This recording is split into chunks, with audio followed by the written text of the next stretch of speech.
What's up, everyone? Welcome back to another exciting Art of War Codex review. The Knights of Chaos have landed. The Chaos Knight Codex is coming out. You can go pre-order it right now through Warhammer Community, which actually means you get to listen to it here. We get to talk about this new Chaos Knight Codex. It's time. It is. We talk about the evil knights. Evil knights. Spiky knights. It's the best kind of knights. They're so much cooler.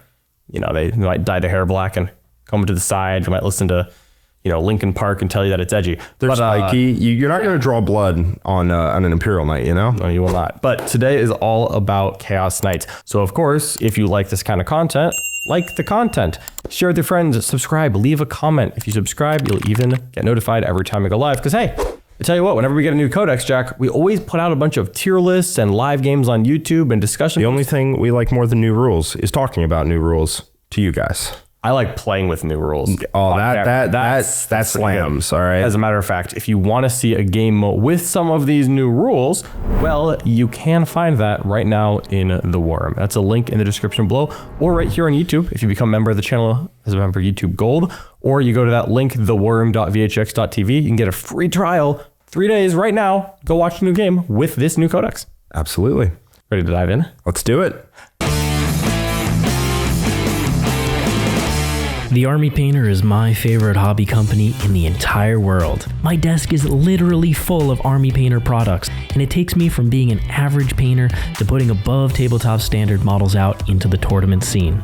Not only that, but the Army Painter has sponsored more competitive play than any other hobby company in the industry. They allow us to keep doing the things that we do. If you enjoy the Army Painter as much as I do, head over to thearmypainter.com where you can use the discount code ARTOFWAR5 to get a discount on your next order.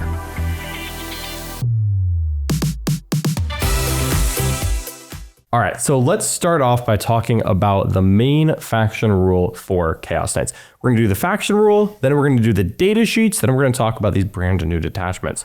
So to start off, we have, there's like 3 rules here for Chaos Knights. Okay. There's Dread Blades, which is how you ally in Chaos Knights. This is the exact same as before. So if you're a demon player who's just kind of checking out how their toys are faring, they're good. So you can still take 3 War Dog keyword Chaos Knights as an ally, or 1 Titanic Chaos Knight model. And you can take that in your Chaos army. They just can't be the Warlord. That's all right. Sounds good. I imagine that Brigands and Karnivores that someone may have bought for like World Eaters or Chaos Demons still are going to see a pretty good amount of use. Yeah, still a thing. Still a thing. Super Heavy Walker is still a rule. This is the easy one where all the Titanic Knights get a little extra rules. Basically, same as it currently is. Each time you make a normal advance or fallback move with your Super Heavy Walker, you can move through terrain and models that is 4 inches or less in height for the terrain. If you want to move through terrain that's more than 4 inches, you can do so, but you have to roll a dice. On a 2 up, nothing happens. On a 1, you're battle shocked. And as before, you can move with an engagement range of these enemy models. That's important that it has that second clause because on most like formal terrain setups, there just isn't a lot of terrain under 4 inches high.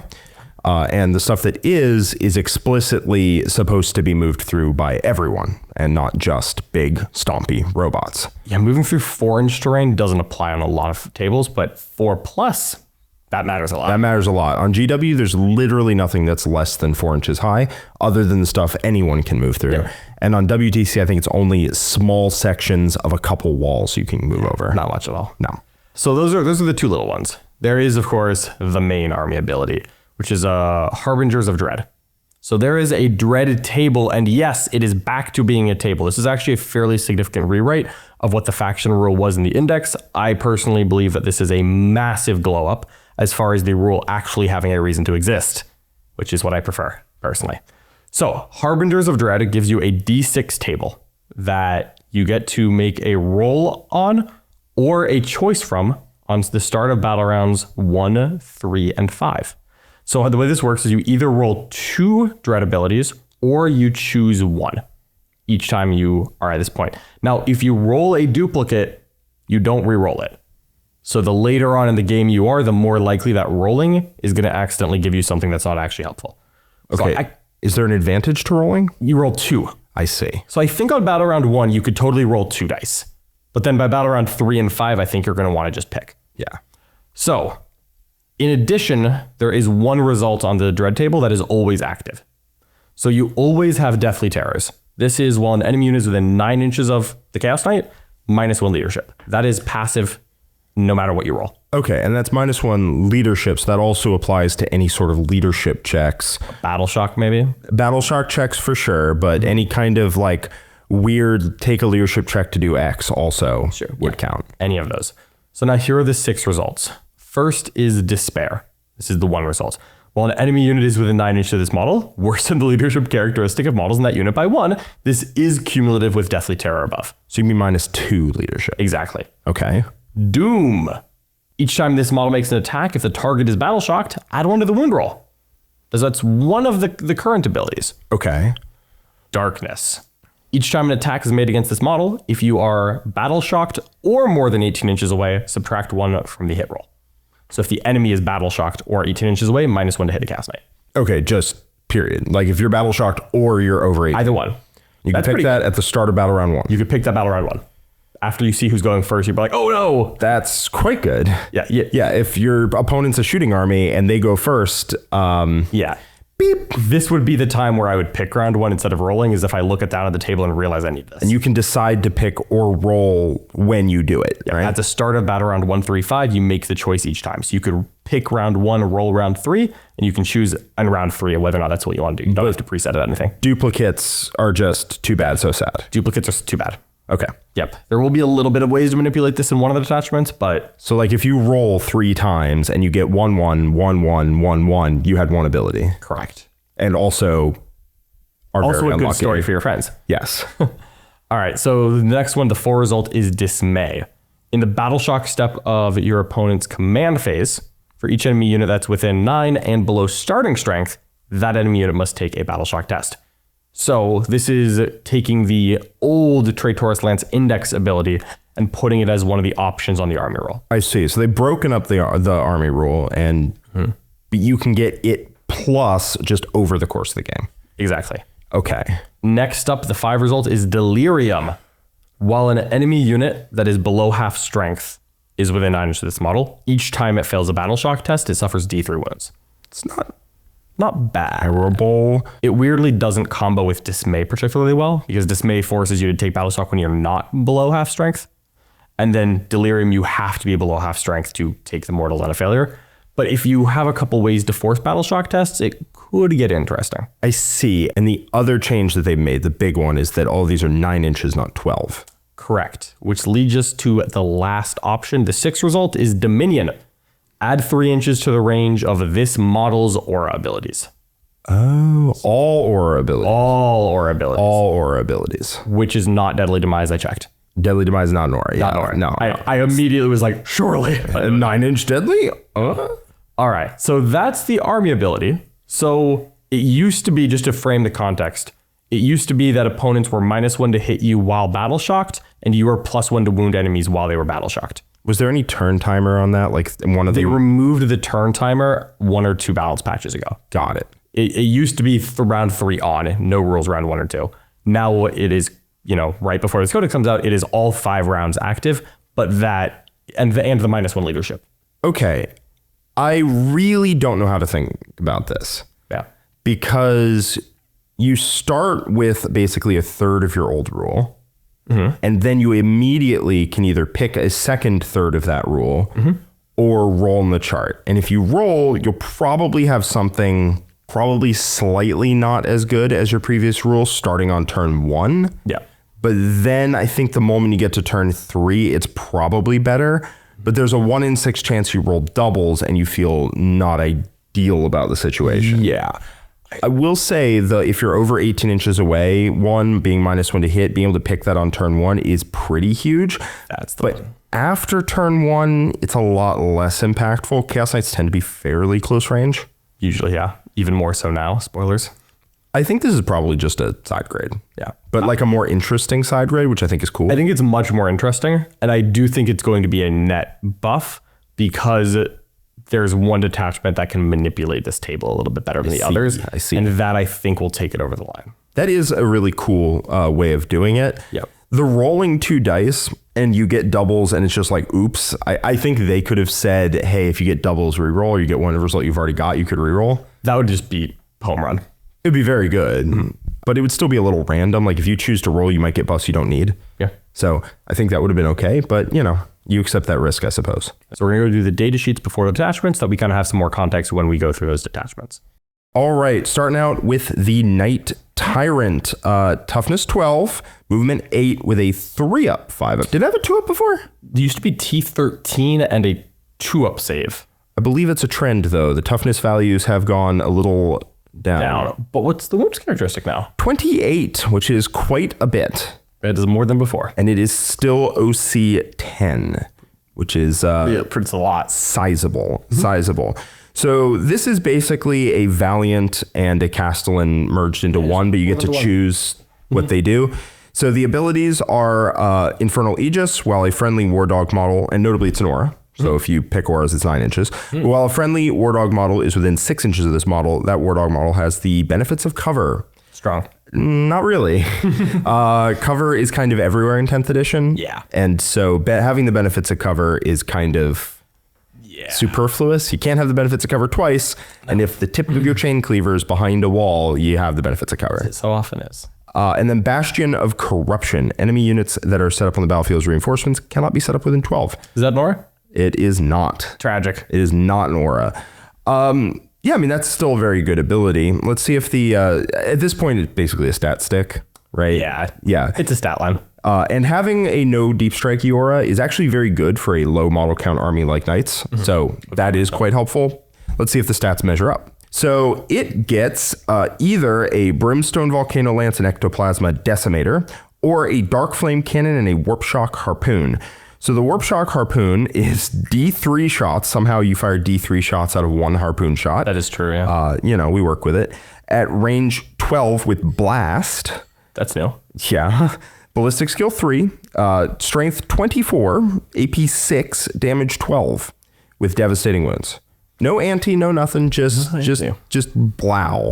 I think D3 shots blast is going to be better than the anti almost every time. Then one shot? Yes. Yes. Significantly, yeah. Even. I'd have to double check. I think it was 12 inches before. It's definitely 12 inches now. Yes.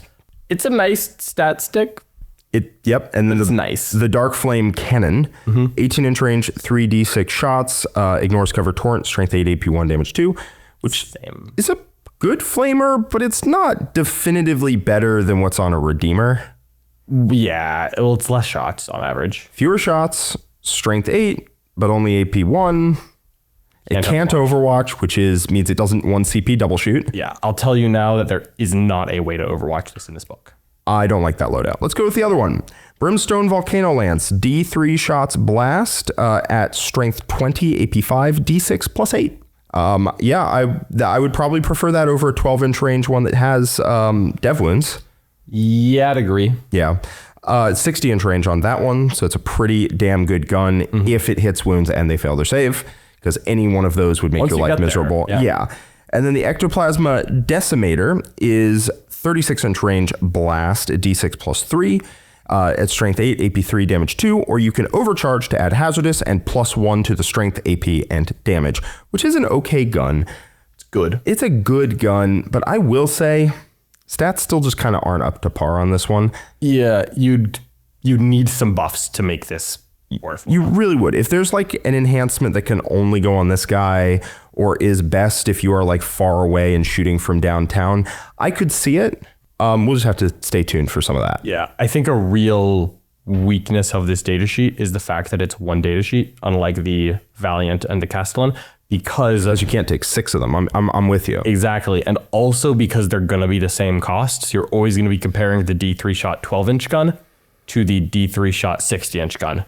Yeah, and while the 12-inch range gun is better if you get there, it is higher strength in a way that matters. It'll wound T12 on 2s as opposed to 3s.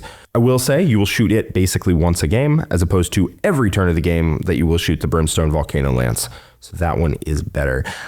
I don't love the fact that this isn't particularly good into tanks, and it isn't particularly good into infantry, because it doesn't have a ton of shots.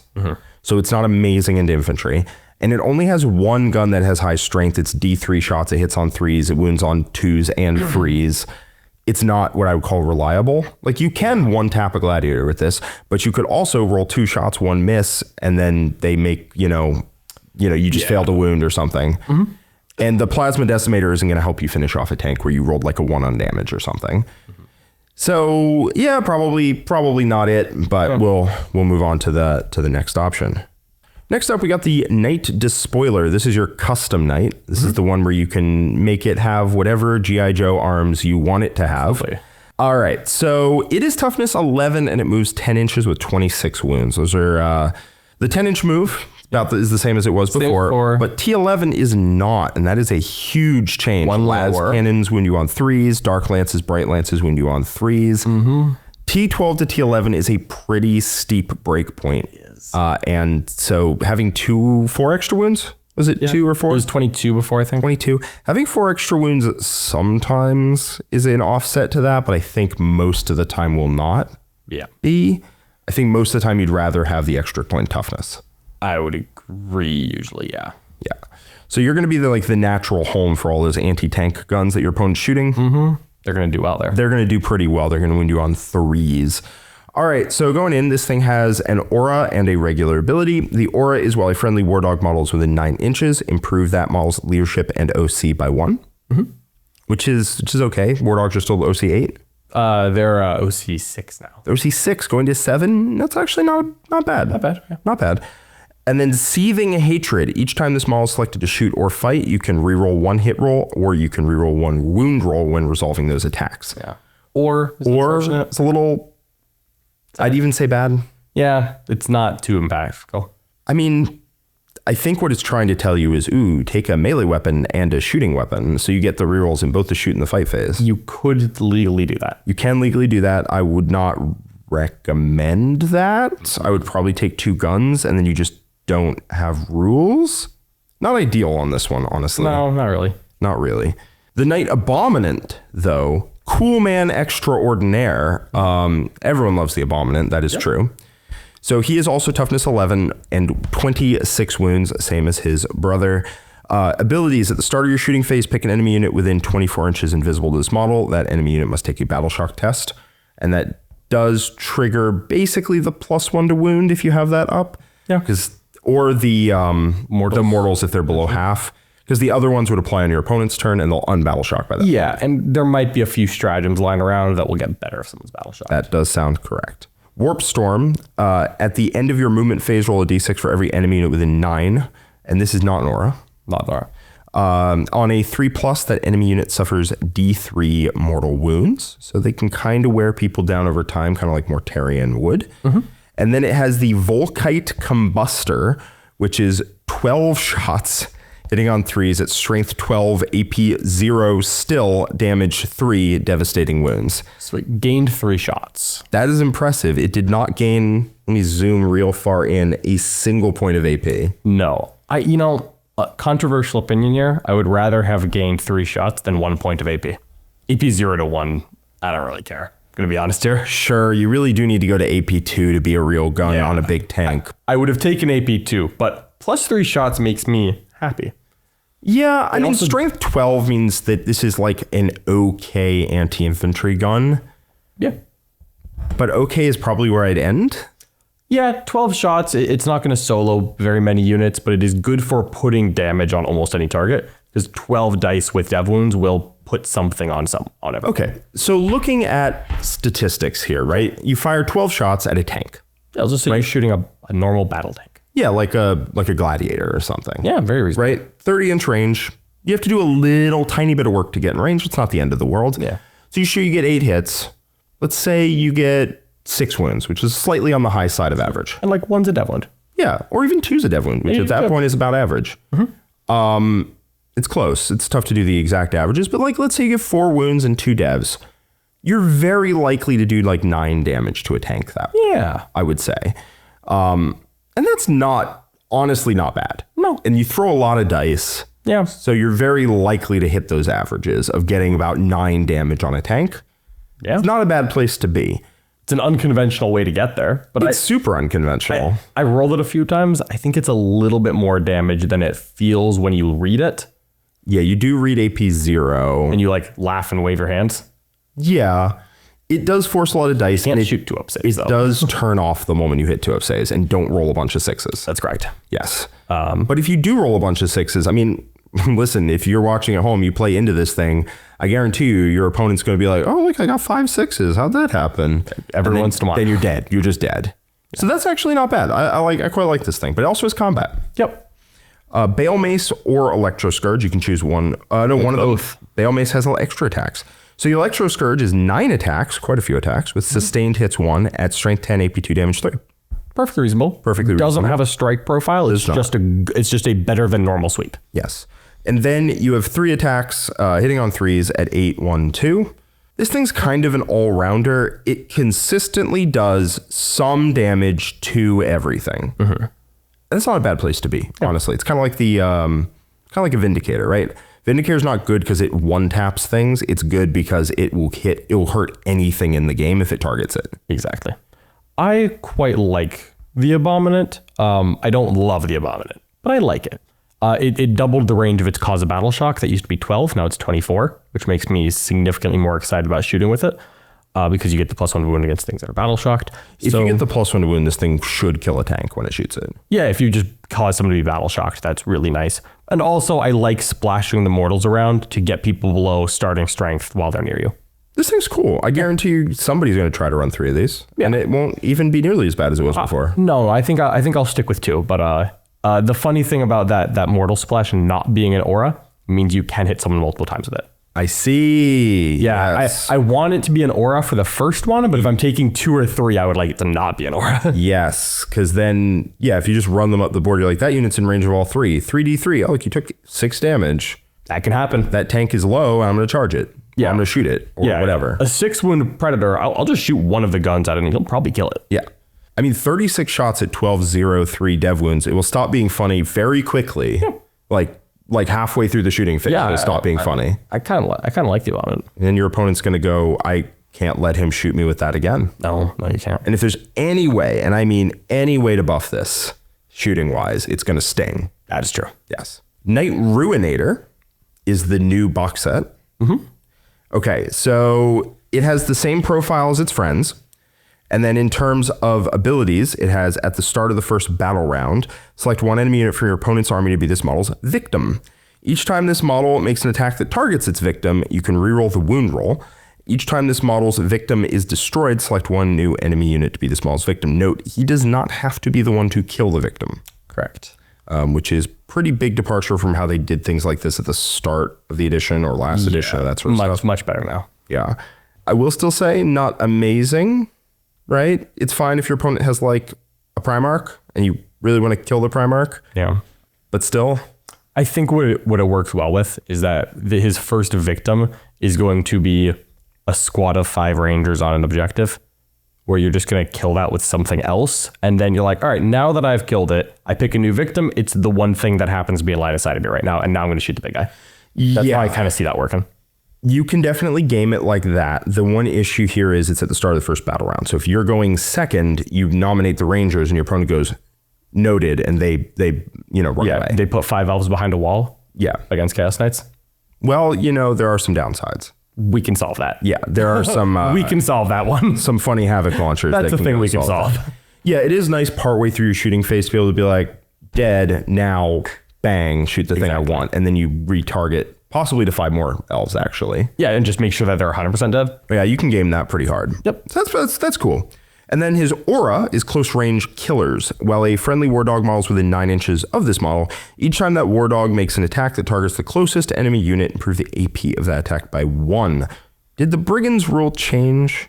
It did change, but this is similar to the old Brigand rule, but it's not the same. It is closest target, not closest. Targets the closest enemy unit. Mm-hmm. It does not say anything about eligible target.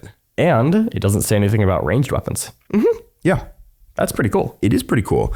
There are some shenanigans you can pull by like charging in and basing up with a bunch of your units, like if you're the Oppo. Yeah. Right? You charge in, base up with a bunch of your models, and then you make sure that the unit you don't want them to get +1 AP against can't quite base. Yeah. It can be gamed on from both sides, as most of these things can, but it's quite a solid rule. It is quite a solid rule. I wish they'd said eligible on it, That would make it like significantly better. Closest enemy unit means that there's 5 rangers behind a wall you can't access. Or let's say something that doesn't die to funny havoc launchers, right? Like 5 space marines behind a wall. Yeah, that doesn't. And then no matter what you're targeting, unless you target that unit. Yeah. Oops. I like it most for carnivores, honestly. Yeah, it's pretty good for carnivores. Plus 1 AP on carnivores is pretty funny. Yeah, I'd like that. Let's look at these guns, shall we? So we have a Dark Flame Lance, Terror Pulse missiles, and Fellbore. So Dark Flame Lance is ignores cover, torrent, 2d6 shots at range 18 at strength 8, AP 1, damage 2. This is just a d6 shot less version of the Dark Flame Cannon? Yeah, still can't overwatch, still perfectly fine as a flamer, but not setting the world on fire, just several tactical runs at a time. I'll be honest, this is kind of a mediocre flamer. It is. Yeah, the flamer is not the good gun, I think. No. The Terror Pulse missiles, 36-inch range, 2d6 shots blast at strength 8, AP 2, damage 2. I like that a little more. You get both. I mean, you can shoot both. You kill a good number of space marines. I will say 7 shots on the Dark Flame Lance on average is pretty, yeah. What are the kids, mid? It's mid. It's mid. But the Terror Pulse missiles are okay. I mean, this thing will pull 5 marines off the board basically every single time, which is, actually, I don't even know if that's true.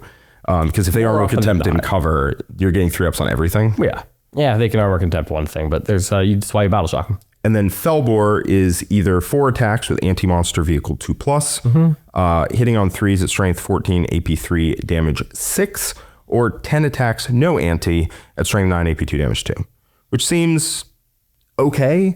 I'm really hoping they lower the cost on some of these. Yeah, I'm hoping so as well. Honestly, that's the worst of the 3 melee weapons that you have, because there's the chainsword, there's the fist, and then there's that. I like that one the least. Well, you get to talk about the coolest ranged weapon name in the book. I do indeed. So we're on to the Knight Desecrator. This is the one that I ran a lot in 9th edition, so I'm very fond of this model. The Knight Desecrator has the same profile as all the other knights, and of course, they all are going to degrade when they have 1 to 9 wounds remaining. I don't think we've mentioned that yet. 1 to 9 is actually 9. 1 to 9 is higher than it was. Well, 1 to 6 before? It was 1 to like 7 or 8 before. Now it's 1 to 9 because they have more wounds. Yes. And they'll lose a hit roll, and they will lose 5 OC when they're hurt. That is tragic. Yeah. But the Desecrator comes with the Desecrator Laser Destroyer. It is the same gun as before, but that is 3 shots hitting on 2s, 72-inch range of 18 minus 4, d6 plus 3. Hitting on 2s, which, again, it did before, but I still like that. But it is 3 shots that doesn't inherently come with any rerolls. If this thing rerolls a hit and a wound, if there's a way to do that, then it would be good. If it doesn't do that, I'm a lot less on board. Yep. I've been burned by Lancers way too many times, and they do have one. Yeah, it's too likely to put 1 failed save through on a get vehicle and to make it very hurt and then move on. It does have that Lancer issue, right? Lancer is very good at putting either 2 saves on something with an invuln or 1 save on something without an invuln, and that just won't kill it. Yeah. And this will do basically the same thing. Yep. And then I'll cover the Reaper Chainsword and the Warp Strike Claw here because we haven't talked about them yet. You get your choice of melee weapon here. The Reaper Chainsword is 4 attacks of 14 minus 4 damage 6, which is fine. Instead of being anti-monster vehicle 2+, it's AP 4. Yep. And then, which at strength 14, I don't really know what's better. I guess it depends on if they have a nimble.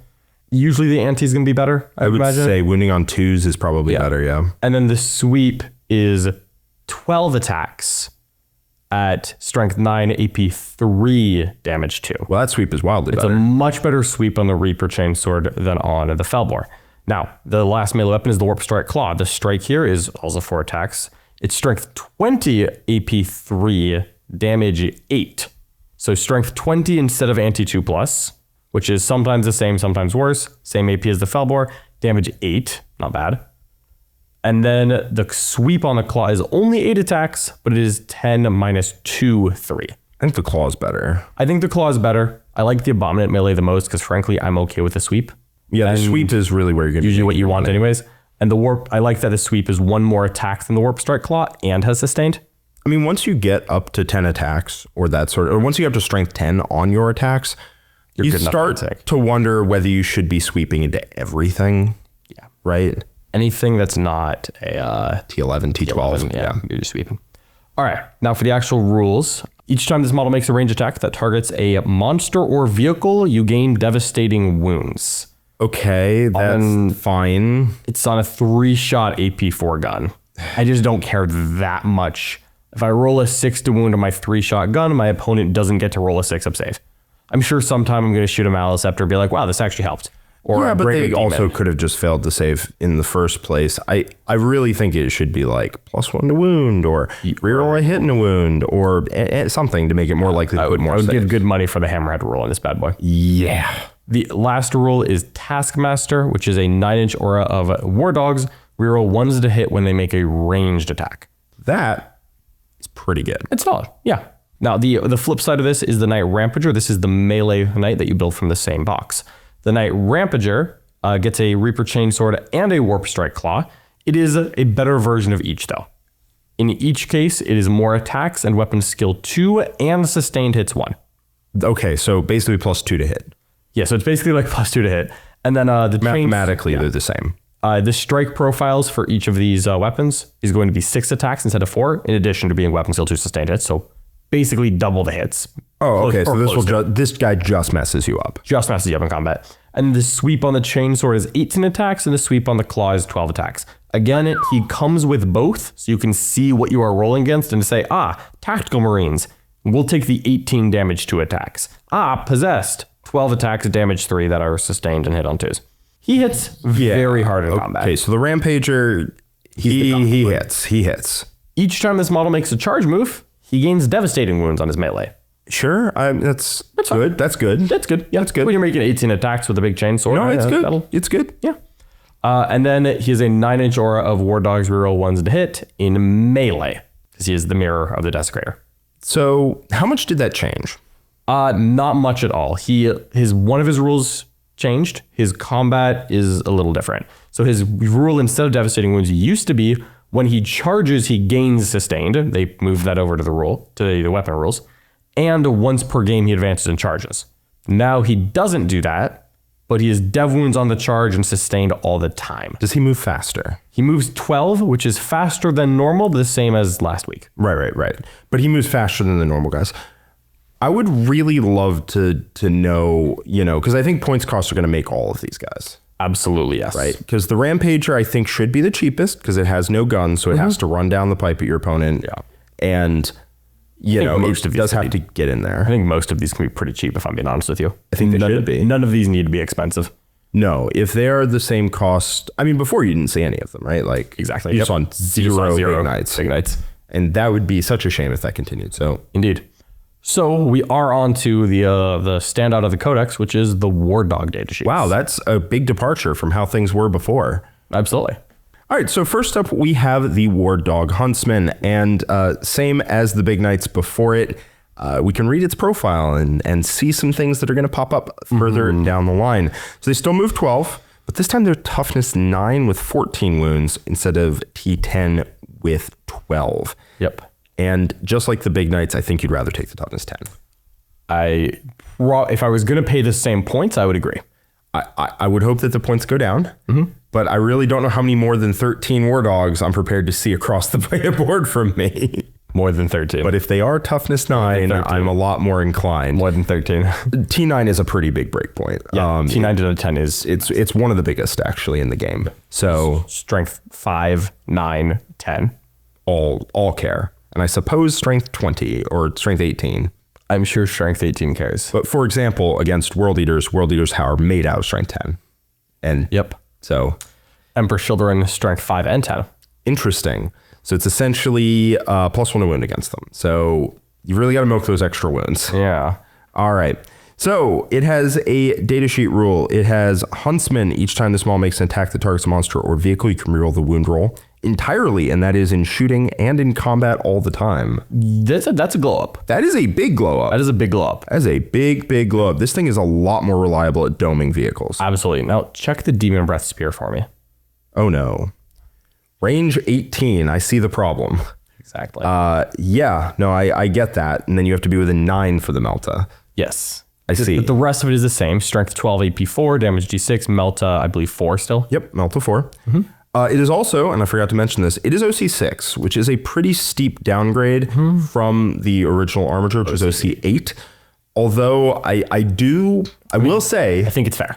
I think it's fair. I don't think that I think points go down, OC go down. OC 8 was a little out of whack with how the rest of the game was balanced. Yeah. OC6 is still out of whack with how the rest of the game is balanced, to be clear. I like an Armiger being more OC than a Predator. One Armiger being more OC than 2 Predators was not correct in my mind. Yeah, I mean, before they were basically twice the OC they should have been. Yeah. And now there's still a little bit more. And by a little bit, I mean enough to out OC a 5-man squad, which is the breakpoint you really care about. You don't really care about going from OC6 to 7 like you kind of do. Yeah. So that 2 Predators. That aura is, not nothing off the big night. Yeah. But out OCing a 5-man squad is actually super important because it means most people can't just walk a unit on, take the objective away from you. 5 Warp Spiders will not deter my Armiger from holding objective. No, sir. While it has most of its wounds remaining. Now, to be clear, that did change. When you are below 6 wounds, so when you're 1 to 5, you are now OC 3 and you're -1 to hit, which they were not before. They did not lose the OC. No, this is new with them having these new wound breakpoints. And it was also 1 to 4 before, I think, but, Yeah. same deal. There's one more change on that data sheet. I'll The find it. keywords. Keywords. Okay, it's Vehicle, Walker, Chaos, War Dog, Huntsman. What is it missing? Because I don't think it gained anything. Battle line. What? Sorry. Hold on. Do any of them have battle line? Nope. Oh. Usually. Okay, so There's a detachment. there's a detachment that gives War Dogs battle line? Yes. Okay, so that's the one you take if you're taking War Dogs. Yep.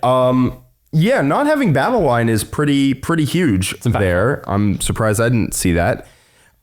Yeah, having to take 3 Huntsmans and 3 Executioners and 3 Brigands and 3 Karnivores and 3 Stalkers. At least they made the Huntsman better regarding its rule, so I can stomach it a little more. Yes. So we'll take a look if that continues because everything else on the profile is a downgrade. Yes. Yes. OC6 and having it degrade. You can't be an OC8 1 wound model. Yeah, not the same. Not the same. And the range on the spear is pretty hefty. 6 inches is noticeable. Noticeable. It means Noticeable. Yeah, you have to be within 9 in order to get that melt to 4. And you can't reserve melt anymore. Exactly. You have to rapid ingress, run up. And like this guy is pretty good rapid ingressing and running up. he's a good Reroll tank wounds. He's a great tank popper. He runs up on you with 2 shots off the spear, 1 shot off the melt gun, rerolling wounds, and then he hits you in combat. Admittedly, it's only 4 attacks, but if he left you alive on low, with reroll wounds, he should kill you. You could wound a vehicle. Yeah. Sure. All right, the Executioner. Same profile up top as before. The rule is every time this model makes an attack that targets a unit below half strength, add 1 to the hit roll. And every time an enemy unit is destroyed as a result of this model's attacks before removing the last model in that unit from the battlefield, each unit from your opponent's army that is within 3 inches of it must take a battle shock test. Now, how good are the War Dog autocannons at killing things? Well, you get 2 of them, so it's 8 shots combined, hitting on 3s at strength 9, AP 1, damage 3. And you remember earlier when we talked about how AP 1 kind of doesn't do anything? Mm-hmm. Still doesn't. Still doesn't. It still doesn't. Still doesn't. It still kind of doesn't. And it does hit on 2s against stuff below half strength, which is really where I need my autocannon tank to sing. You don't want to shoot something that's above half strength because you're not going to kill it. But you can definitely clip a wounded. So after you shoot the Abominant and you could take the Lancer down to 3 wounds left, I think I could have that. I could take 3 wounds off of it. Possibly. Well, hit on 2s. You hit on 2s, but it is only strength 9. Yeah, you win on so 5s. So I'll put like 3 saves on it.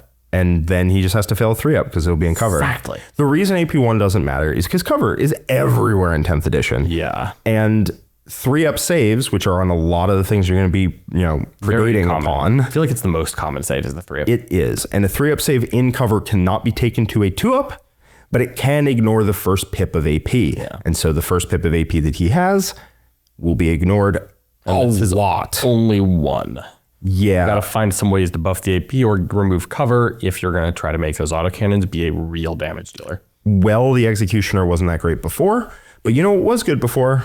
The Brigand. Absolutely. So on now to the Brigand. This was one of the old staples of the Chaos Knight Index.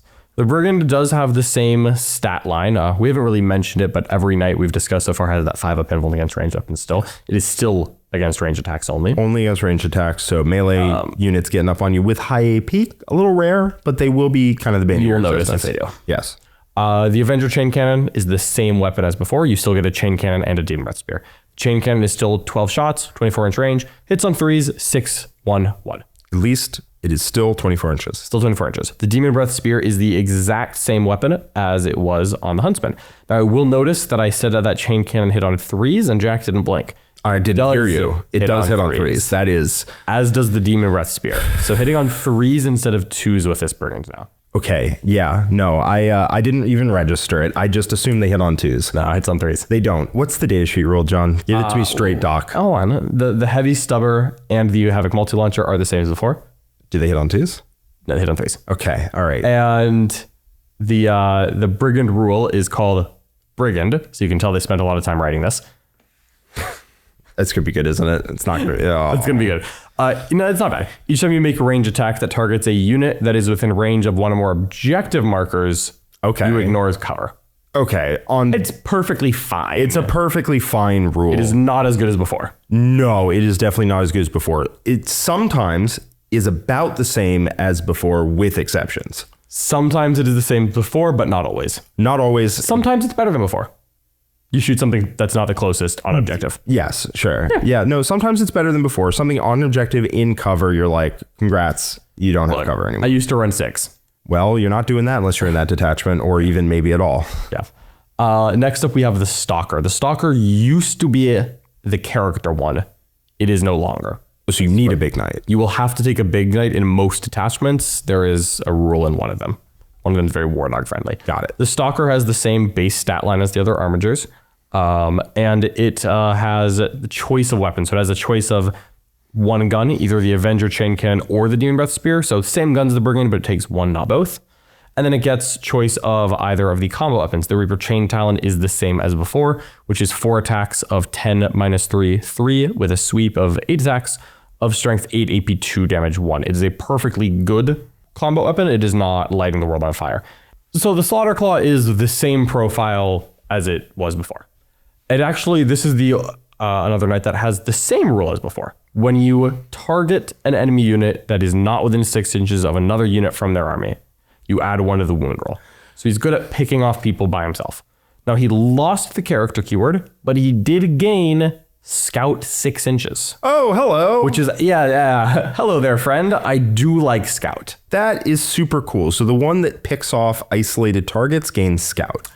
The runs out ahead of time and kills. That is a damn cool rule. I like 2 rules that vaguely work together. Yeah, it's the kind of role you would expect the like Vanguard, knight to have, right? Yeah. It goes fast, it goes out first, and it picks off isolated stuff. I think that's cool.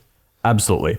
Now, 1 data sheet left. This is the Karnivore. The Carney. The Carney is slightly different from the rest of the knights in that he moves 14. Please tell me he hits on 2s. He does not. Oh my God.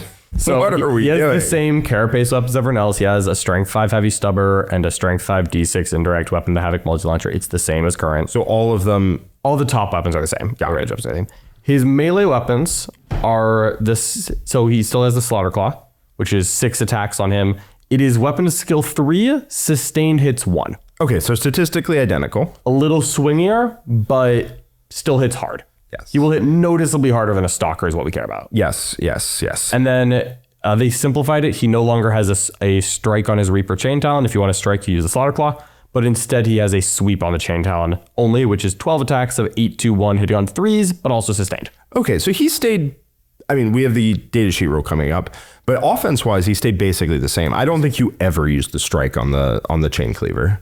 Yeah, there was mathematically not a single reason to unless you were trying to hurt and not kill something, which is very uncommon. Yeah, so all right, let's read the data sheet rule and we can you can reroll advance and charge rolls made for this model. Which I think it was reroll charges. I think he now rerolls advances, which is cute. Doesn't come up terribly often. So he basically stayed the same, right? Yeah. With slight glow ups. Yeah. Sustained hits instead of +1 to hit takes buffs a little better if they have it. In addition, rerolling advances is nice. Statistically, this does about the same amount of damage. Yeah, this is sometimes better than before, sometimes worse, just because there are other ways to gain sustained hits. I see. And it will no longer combo with those. Yes. But if there's any rerolls, it's better. If there's any rerolls, it becomes better. So it's a little interesting. Yeah. So looking at War Dogs as a whole, with the exception of the Karnivore, they basically all got hit in pretty big ways. And to be fair, the Karnivore also got hit. His toughness 9 instead of 10. So he is worse than before. Just at least damage output wise, he's not. But damage output wise, a lot of these are worse than before. The Brigand hits on 3s, not 2s. The Melta Spears are 18-inch range, not 24. It's a big difference there. Yeah.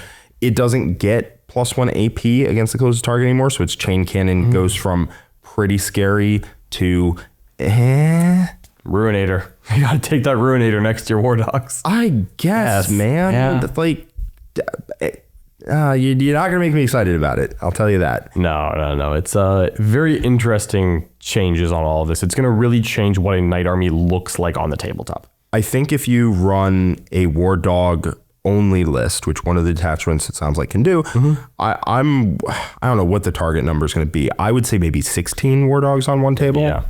Something like that. Which is not like necessarily the direction I would love it if this codex went in. Yeah, more War Dogs. Well, I have to see, because they definitely got weaker individually, so they would need to come down in points. Absolutely, yeah. All right, so let's go ahead and hit the first detachment here. This is the Traitoris Lance. This is going to be the one that is most similar to the Index, but it has received some noticeable changes. So the detachment rule is Paragons of Terror. At the start of the first battle round, after you make your dread ability selections, you may choose one additional dread ability to be active that you cannot randomly select. Oh no, I can't randomly select one. Wait, you get just an additional one? You add one. After you've rolled? After you roll. So you roll on the chart, and then you go, I didn't get the -1 to hit. Yes, I did. Yes, it did. Okay. That helps a lot. That helps a lot. It smooths out the randomness in significant ways. Yeah, because then it means that by battle round 3, you're very likely to have 4 results on the table. Yeah, because you roll 2, default. You roll 2, then pick 2. Exactly, yeah. Yeah. Now there's 4 enhancements here. Nightmare's Master.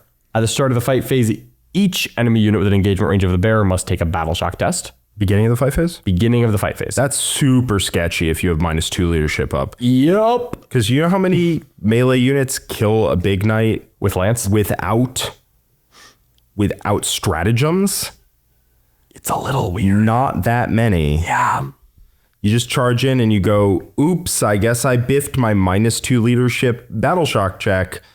So now I don't get insert strat here, re-roll wounds, +1 to wound, +1 AP, extra attacks, +1 to hit. The sky's the limit. You just don't get that stuff. And like, you're unlikely to kill a big knight if you don't have it. Yeah. Or at the very least, it's swingy. Like a big knight at 10, you charge in, you fail it, you do 8 damage. You're like, and you'll recall that in the Index, there were noticeably stratagems that got better against battle shock targets. I'm imagining that will keep up. Yeah. But the big part of that is defensive, right? You just multi-charge 2 targets, -2 leadership, and say, hope you don't feel like interrupting. Everyone testing in the middle, everyone who gets tagged testing is nice, honestly. It is nice. That's a good ability. Next up is Tyrant Shadow. At the end of your command phase, select one objective marker within a range that you control, and it becomes sticky. It's yours until your opponent comes and puts more AC on it than you have.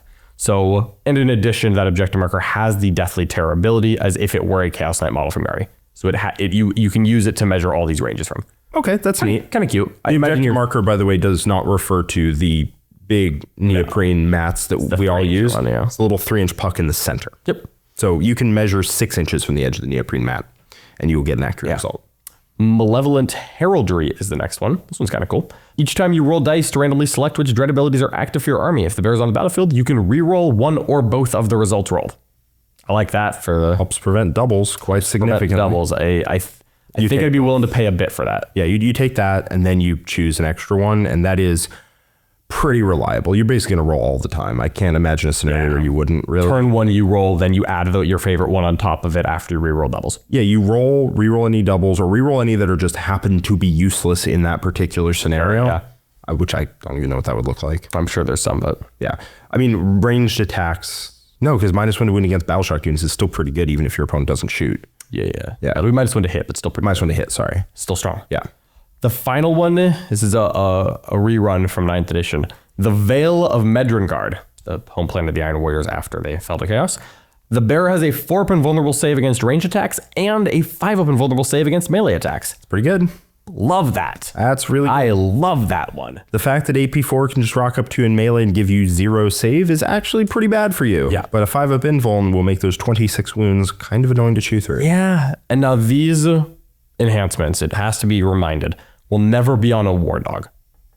But I think that this is a detachment where, especially with them not being badline in this detachment, you are more likely to take a few big knights in this detachment than before. Maybe this is where you live the dream. The dream of having three Abominants. The Abominants. And then fill with war dogs. Yeah, that's the dream. I would like that. Yeah. All right, 6 stratagems here. Terror Shades, very similar to what we had before. Any phase after an enemy unit fails a battle shock test within 12 inches of Chaos Knight, roll 6 dice. For each 4-up, that enemy unit suffers a mortal, and one Chaos Knight regains that many lost wounds. And you can now only use the stratagem once per battle round. So they put a battle round cap on it, which realistically you didn't use it too many times in battle round, but you can now no longer get a good command phase battle shock, shooting phase battle shock, fight phase battle shock, where you just drop mortals on their head. Yeah, where you just are like, here's 12 mortals, I'm going to heal for 12 wounds. It's probably for the best. It probably didn't matter. It didn't come up very often. Nah, it didn't come up. I mean, Chaos Knights were before fairly CP hungry army, so you just didn't have the spare CP. I could see it if the strats are generally weaker, which we are on the first one and it's pretty darn good. Then I could see a scenario where you'd spam that, but I don't think by definition that's going to be too crazy, right? At that point. Not crazy. Next up is Conquerors Without Mercy. In the fight phase, you pick one Chaos Knight that made a charge move this turn and hasn't been selected to fight. It gains +1 AP to all melee weapons. And after you finish making your attacks, if you destroy at least one enemy unit, each enemy within 6 inches of the Chaos Knight immediately takes a battle shock test. That's solid. pretty good. I like +1 AP on demand. That is a good rule to have. Again, Abominants. They like going to AP3 in combat. Yeah, it helps. I really like that. And they have an extra attack weapon that also benefits from it. Yeah. Which may be 1 to 2. Yeah, I like that. Okay, all right. Maybe you get to live your Abominant dreams. Yeah, and hopefully everyone who's nearby took some mortals in earlier, and then they're going to fail this battle shock test, and they're going to take more mortals, and they take battle shocks for being below starting. And then they take more mortals. You know, it probably gets out of hand at a non-zero I would speed. love to play Search and Destroy against Dallas, is all I'm saying. Oh, well... That's my dream. Oh God, that would be so bad for Eldar. Can you imagine they just like lose 4 or 5-man squads in the start of the shooting phase? I'm imagining it right Yeah, I know, it sounds pretty good. All right, next up is Disdain for the Weak. This is a 1 CP fight phase stratagem. After an enemy unit has selected its targets, one Chaos Knight that was targeted gets a 6-up Feel No Pain. But if the attack is being made by a battle-shocked unit, you get a 5-up Feel No Pain against it. Is that the same as it was before? That is the same as it was before. It was a good strat before. Yeah, you rarely used it on the 6-up, but one, you do have more wounds now than before, even if you're lower toughness, so this could be slightly more impactful than before.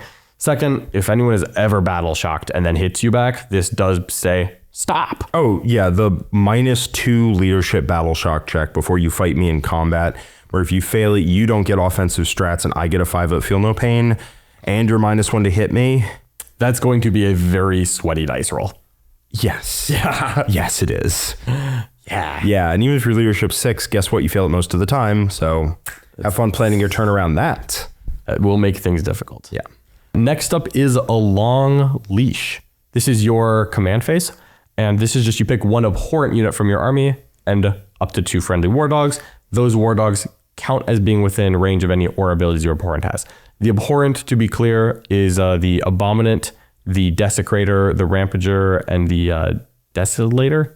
Yeah, it's anything on a, like... It's the normal Questoris knight thing. Yeah. Of those 4 knights that can theoretically use the stratagem, one of them doesn't have any aura abilities. So this is basically 1 CP command phase. Give them reroll 1s to hit in the phase of their choice if you have that knight on the table. And also they're not in range of it. And also they're not currently near it. Well, You're not, they you can't don't- all be bangers. You can't use all of them. They can't all be bangers. Luckily, the next one's a banger. Imperious Advance, which is Knights of Shade. Not Imperial Advance. They do not like that. Good heavens, sir. Yeah. Do not please. use that word in my good chaotic Please. household. Imperious, though. This Imperious Advance is, it's the old Knights of Shade. It's 1 CP in your movement phase or your charge phase, 2 War Dogs or 1 Titanic Knight, which with Super Heavy Walker is always going to be the War Dogs.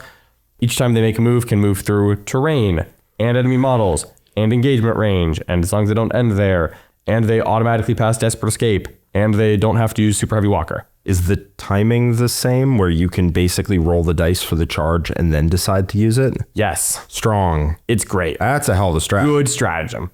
Good stratagem. The final one is Storm of Darkness. Oh, there's one more. Okay. There's 6, yeah. Yeah. Your opponent's shooting phase, just after an enemy unit has selected its target, one Chaos Knight gains the stealth ability and the benefits of cover. It's Pop Smoke. Yeah. It's Pop Smoke. It's Storm Launchers. Sure. Yeah. Look, I'm not bad about smoke. I pop smoke sometimes. Listen, smoke is at its best when your opponent has to coordinate a lot of firepower into one thing because you take a lot of chunk of that off the top. Yeah. And that's good on a big night. This has good synergy with that -1 to hit from the Dread table because, hey, you're 18 inches away, -1 to hit. Oh, you pushed closer, smoke. Yep. Perfectly fine stratagem set here. I'm quite happy with this detachment. The detachment seems pretty baller. It seems pretty good. It manipulates the army rule well. It helps Chaos Knights do the things Chaos Knights are supposed to do. There's a little bit of battle shock synergy. You get some, non-unreasonable stat buffs. Just a good, solid detachment for Chaos Knights. I'm quite happy with this one. Yeah, don't get too used to the detachment rule because going to any other detachments, I promise, will feel pretty bad. Yeah. When you don't get to re-roll the dice, random dice roll, and you don't get to choose an extra one, you're like, wait, I have to randomly roll on this chart? Yeah, that might just be when you're choosing them -1 to hit. Yes. Which is a lot worse of an army roll.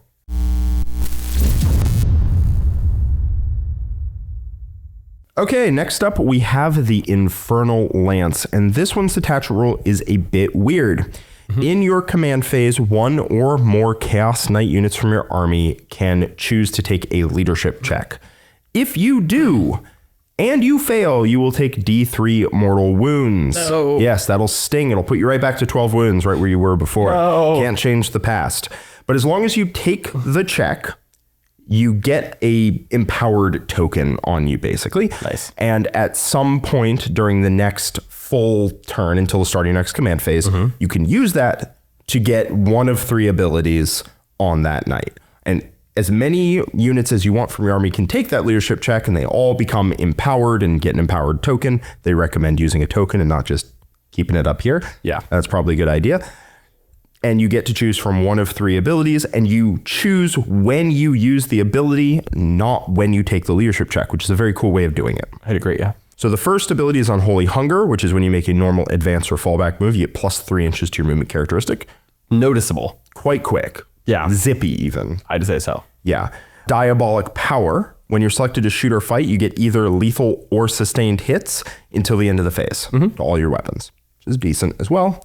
And then Unnatural Fortitude, when you're targeted by an attack, you get a 5-up invulnerable save and a Feel No Pain 6+. And that is in melee and in shooting.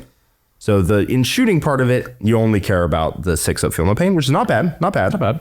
But, if you fail the leadership check, it's probably about even. But in melee, getting a 5-up invul and a 6-up Feel No Pain, that's where it might matter. Yep. So that's an interesting detachment rule. What it means is when you go into your opponent's turn that they're going to be able to look at you and say, hey, who has a token on them, and know that those are the units that can pop the defensive buffs. Yes. So it is a little bit kind of foreshadowed who's going to pop the defense, because by the time you get to the defense, there's nothing else to pop. Right. The other 2 options, I suppose you can hold on to it to I'm going to Overwatch with sustained hits. Not even the worst thing you can do with some of these. It's not the worst thing you can do, but generally the first 2, the bonus move you have to use on your turn. There's no... Yeah, you'll know immediately whether or not you're using it. Exactly. But the bonus damage, that's probably also going to be popped on your turn. Yeah. And then the Feel No Pain invuln, if they have tokens on them, they can pop this. And in fact, probably will, because they took a leadership check to get the token. Exactly. It's not free. So that's a pretty neat detachment rule. I have no idea how good that is, because it's a little wacky. It is a little wacky. It's a little hard to evaluate, but it seems good.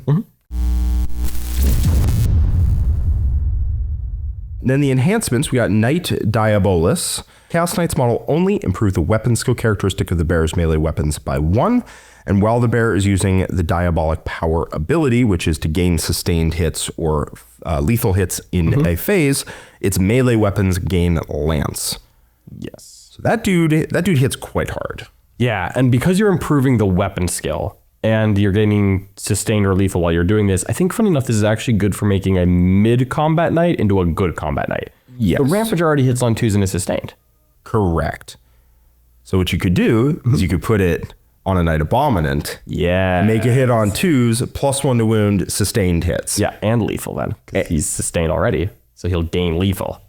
That's an Abominant that is going to hit in combat. Yeah, I mean, this is a pretty good ability. It's a pretty good ability. Honestly, yeah. Especially because it doesn't require your army to do anything like a lot of these type of rules do. While your army is an assault doctor, well, maybe you don't want to be an assault doctor, right? It's just him. He just has to take a leadership check to get a buff he already wanted to take. Yeah. So then he just gets a better version of that, and he will mess you up. Yeah. Now, notably, he cannot use the plus 3-inch move and then hit like this. But he still hits on 2s at that point, which is not bad. Not bad at all. You get hit with a big knight on 2s, you're going to know. Yeah. That's a good enhancement.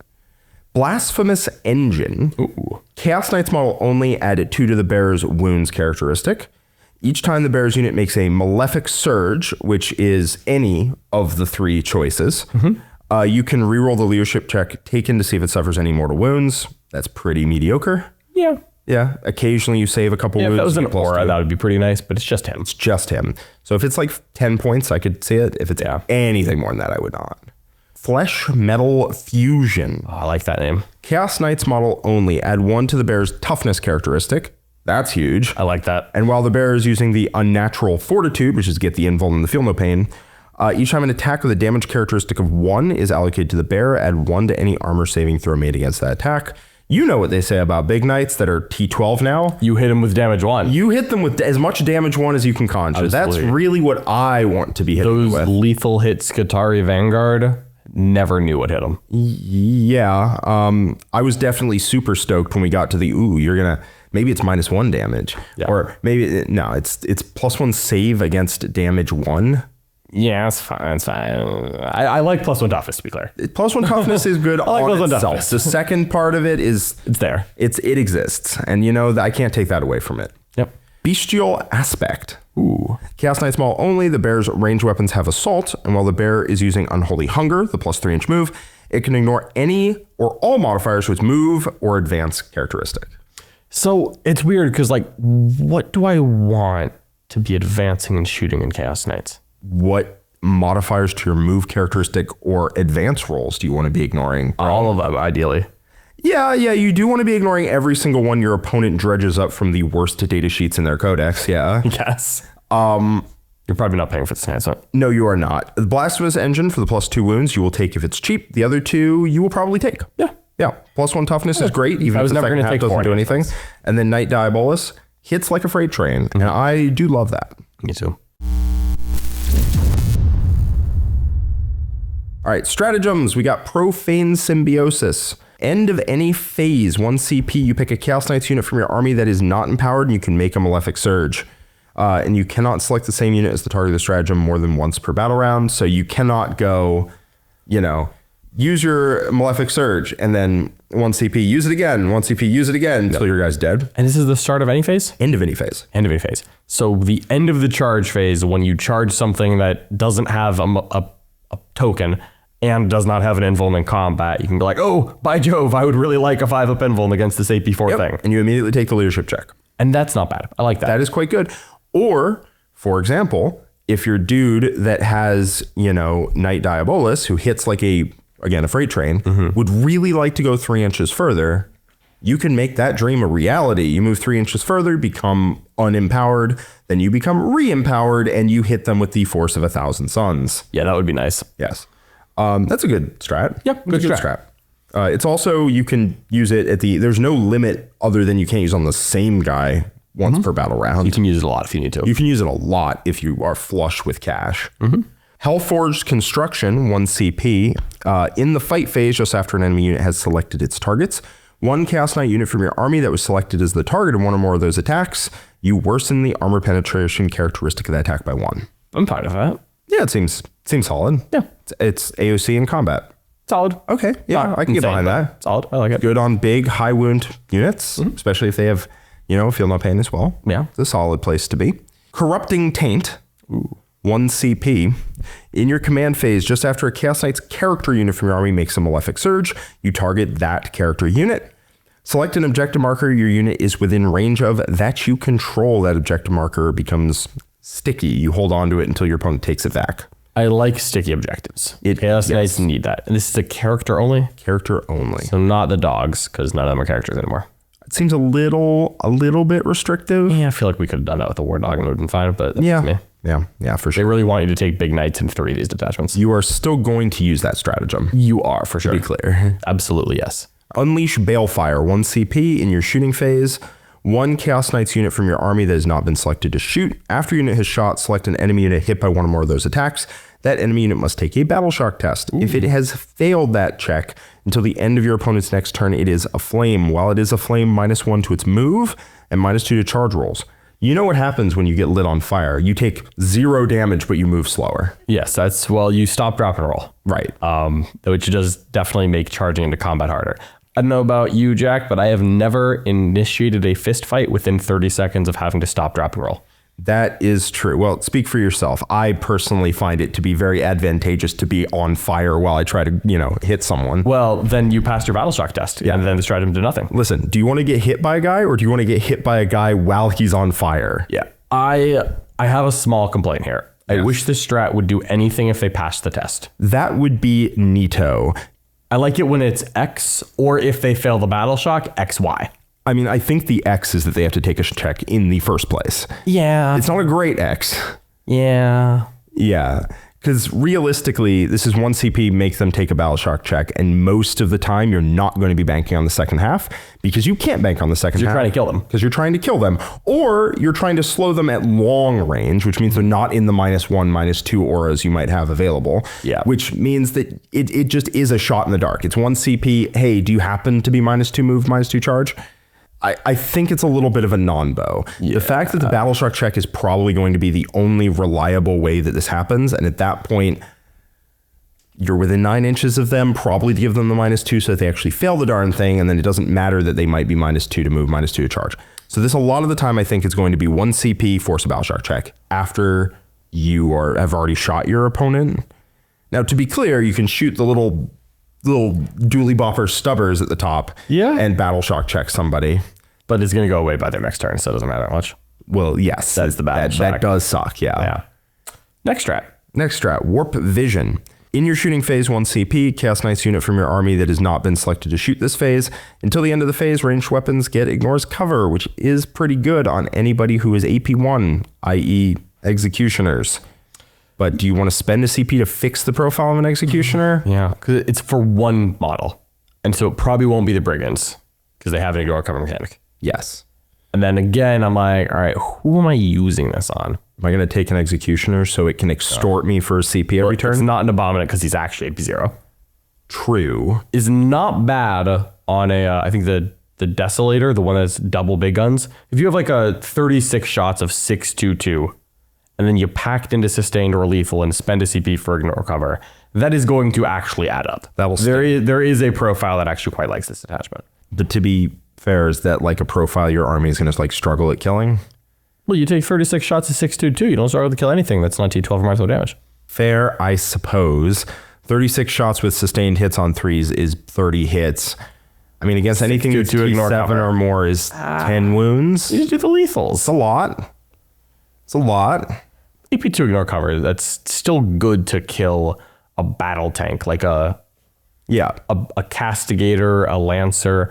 That should get dropped by that almost every time. Pretty much, yes. Which is nice. That is pretty good. That is pretty darn good. And you do spec for lethals at that point, and you hand them a decent amount of saves. You hand them about 12, I think, on average. With AP2 ignores cover, that's 8 go through on most targets. That is a dead tank. That is a dead tank. Yeah. That's not bad. Don't love it for executioners, but I suppose if you have an execution needs to kill something, you'll spend it. Diabolic Bulwark. Your opponent's shooting phase just after an enemy unit has selected its targets.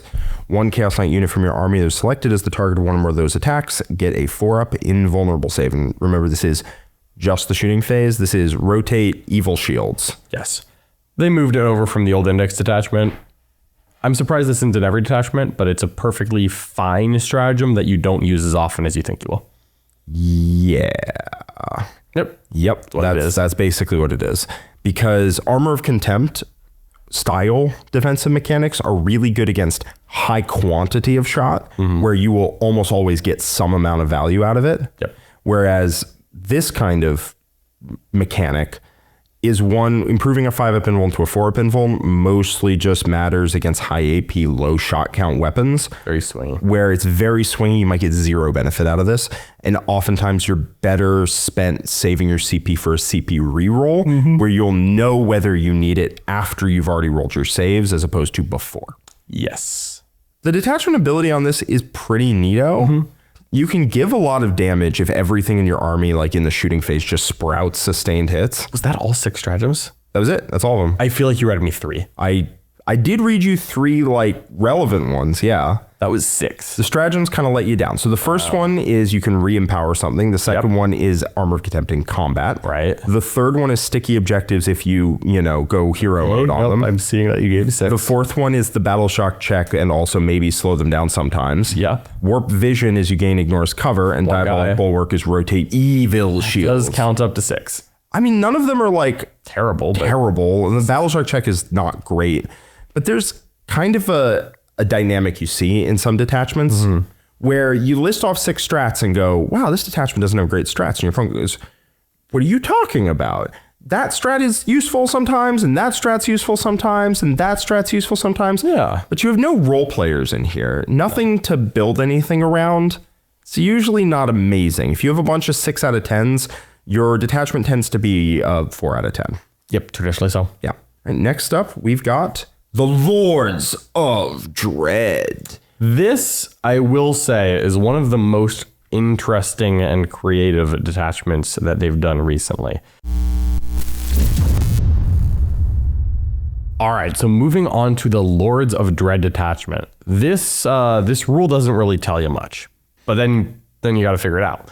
So improve the objective control of Chaos Knight character models from your army by 2. Okay. That's the big ones. Now that's not while they're not battle shocked. It's just all the time. All the time. And once per battle round, if your warlord is on the battlefield, you can use the Claimed for the Dark God stratagem for 0 CP. Do you want to just go to the stratagem real quick? Skip over the enhancements, like figure out what that stratagem is? Probably a good idea, yeah. Yeah. You can't just read my mind right now? No. What does Claimed by the Dark Gods mean? 1 CP. Oh, so you're saving 1 CP on this? Okay. Cool. Start of any phase. Okay. But free once per battle round. 1 Chaos Knight character unit from your army that is within a range of 1 or more objective markers you control. No, please don't tell me this is sticky objectives. It is, but hold on, there's more. Okay. Select 1 objective marker that remains under your control with a level of control of 5, unless it would otherwise be higher, until your opponent's level of control is greater than yours at the end of a phase. So it's sticky and it can protect itself. It is sticky and OC 5. Now, here's the thing about the detachment rule. That's not a great detachment rule. And the reason for that is it literally just reads, if you need to sticky an objective this battle round, you gain a CP. Yes. And if you don't need to sticky an objective this battle round, you gain nothing. Yeah. And if you need to sticky it and your warlord isn't on the table, you can still do that. You just have to spend the CP. But also if they kill your warlord, you just don't have to, you just plus 2 OC. Well, you're plus 2 OC, because if your warlord's dead, you can't use the strat for CP anymore. I know, but it's essentially reads gain a CP if you want to use this strat, which is not an amazing detachment. It's also a bit of a nombo, because it's like your Chaos Knights are better at holding objectives because they're plus 2 OC. Cool, I guess they're 12 instead of 10. But then also you're better at holding objectives while you're not on them anymore, which is when you don't need the plus 2 OC. Sounds like you're better at holding them all the time. Yeah, I guess. Yeah, so you're better at holding them so that you can sticky them and then walk off. But you still have to use your knight. Walk off. And it's like it's a knight. It's not an armager, it's a knight. I'm just gonna say it. The detachment rule is terrible. Yes. Yeah, it's real bad. It's interesting. Yeah, you get plus 2 OC, so you go back to OC 8, which spending your detachment roll for is bad. Oh, sorry, it's characters. Characters. Oh, that's terrible. That's atrocious, man. Holy crap. This one really wants, this is the tyrannical court. You go OC 10 to OC 12? Yeah. Who cares? Well, if you're battle shocked, you're still OC 2. And if you're at 7 wounds or whatever the heck, you're OC 7, which is not a breakpoint that like, ever. So, and it matters. You can out OC a 5-man squad of 1 OC. I don't care. Yeah, 5 to 7 is a breakpoint that matters. Actually, it's a breakpoint that matters quite a bit. But if you hold it, it's going to be sticky OC 5, so you have to get OC 6 on it anyways.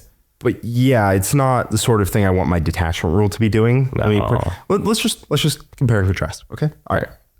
This detachment rule gives you a free CP sometimes on a stratagem that you want to use like twice a game. I will use it 3 times. I only would have used it twice if it wasn't free. Sure. So you gain a couple extra CP because you don't have to spend it on that. Mm-hmm.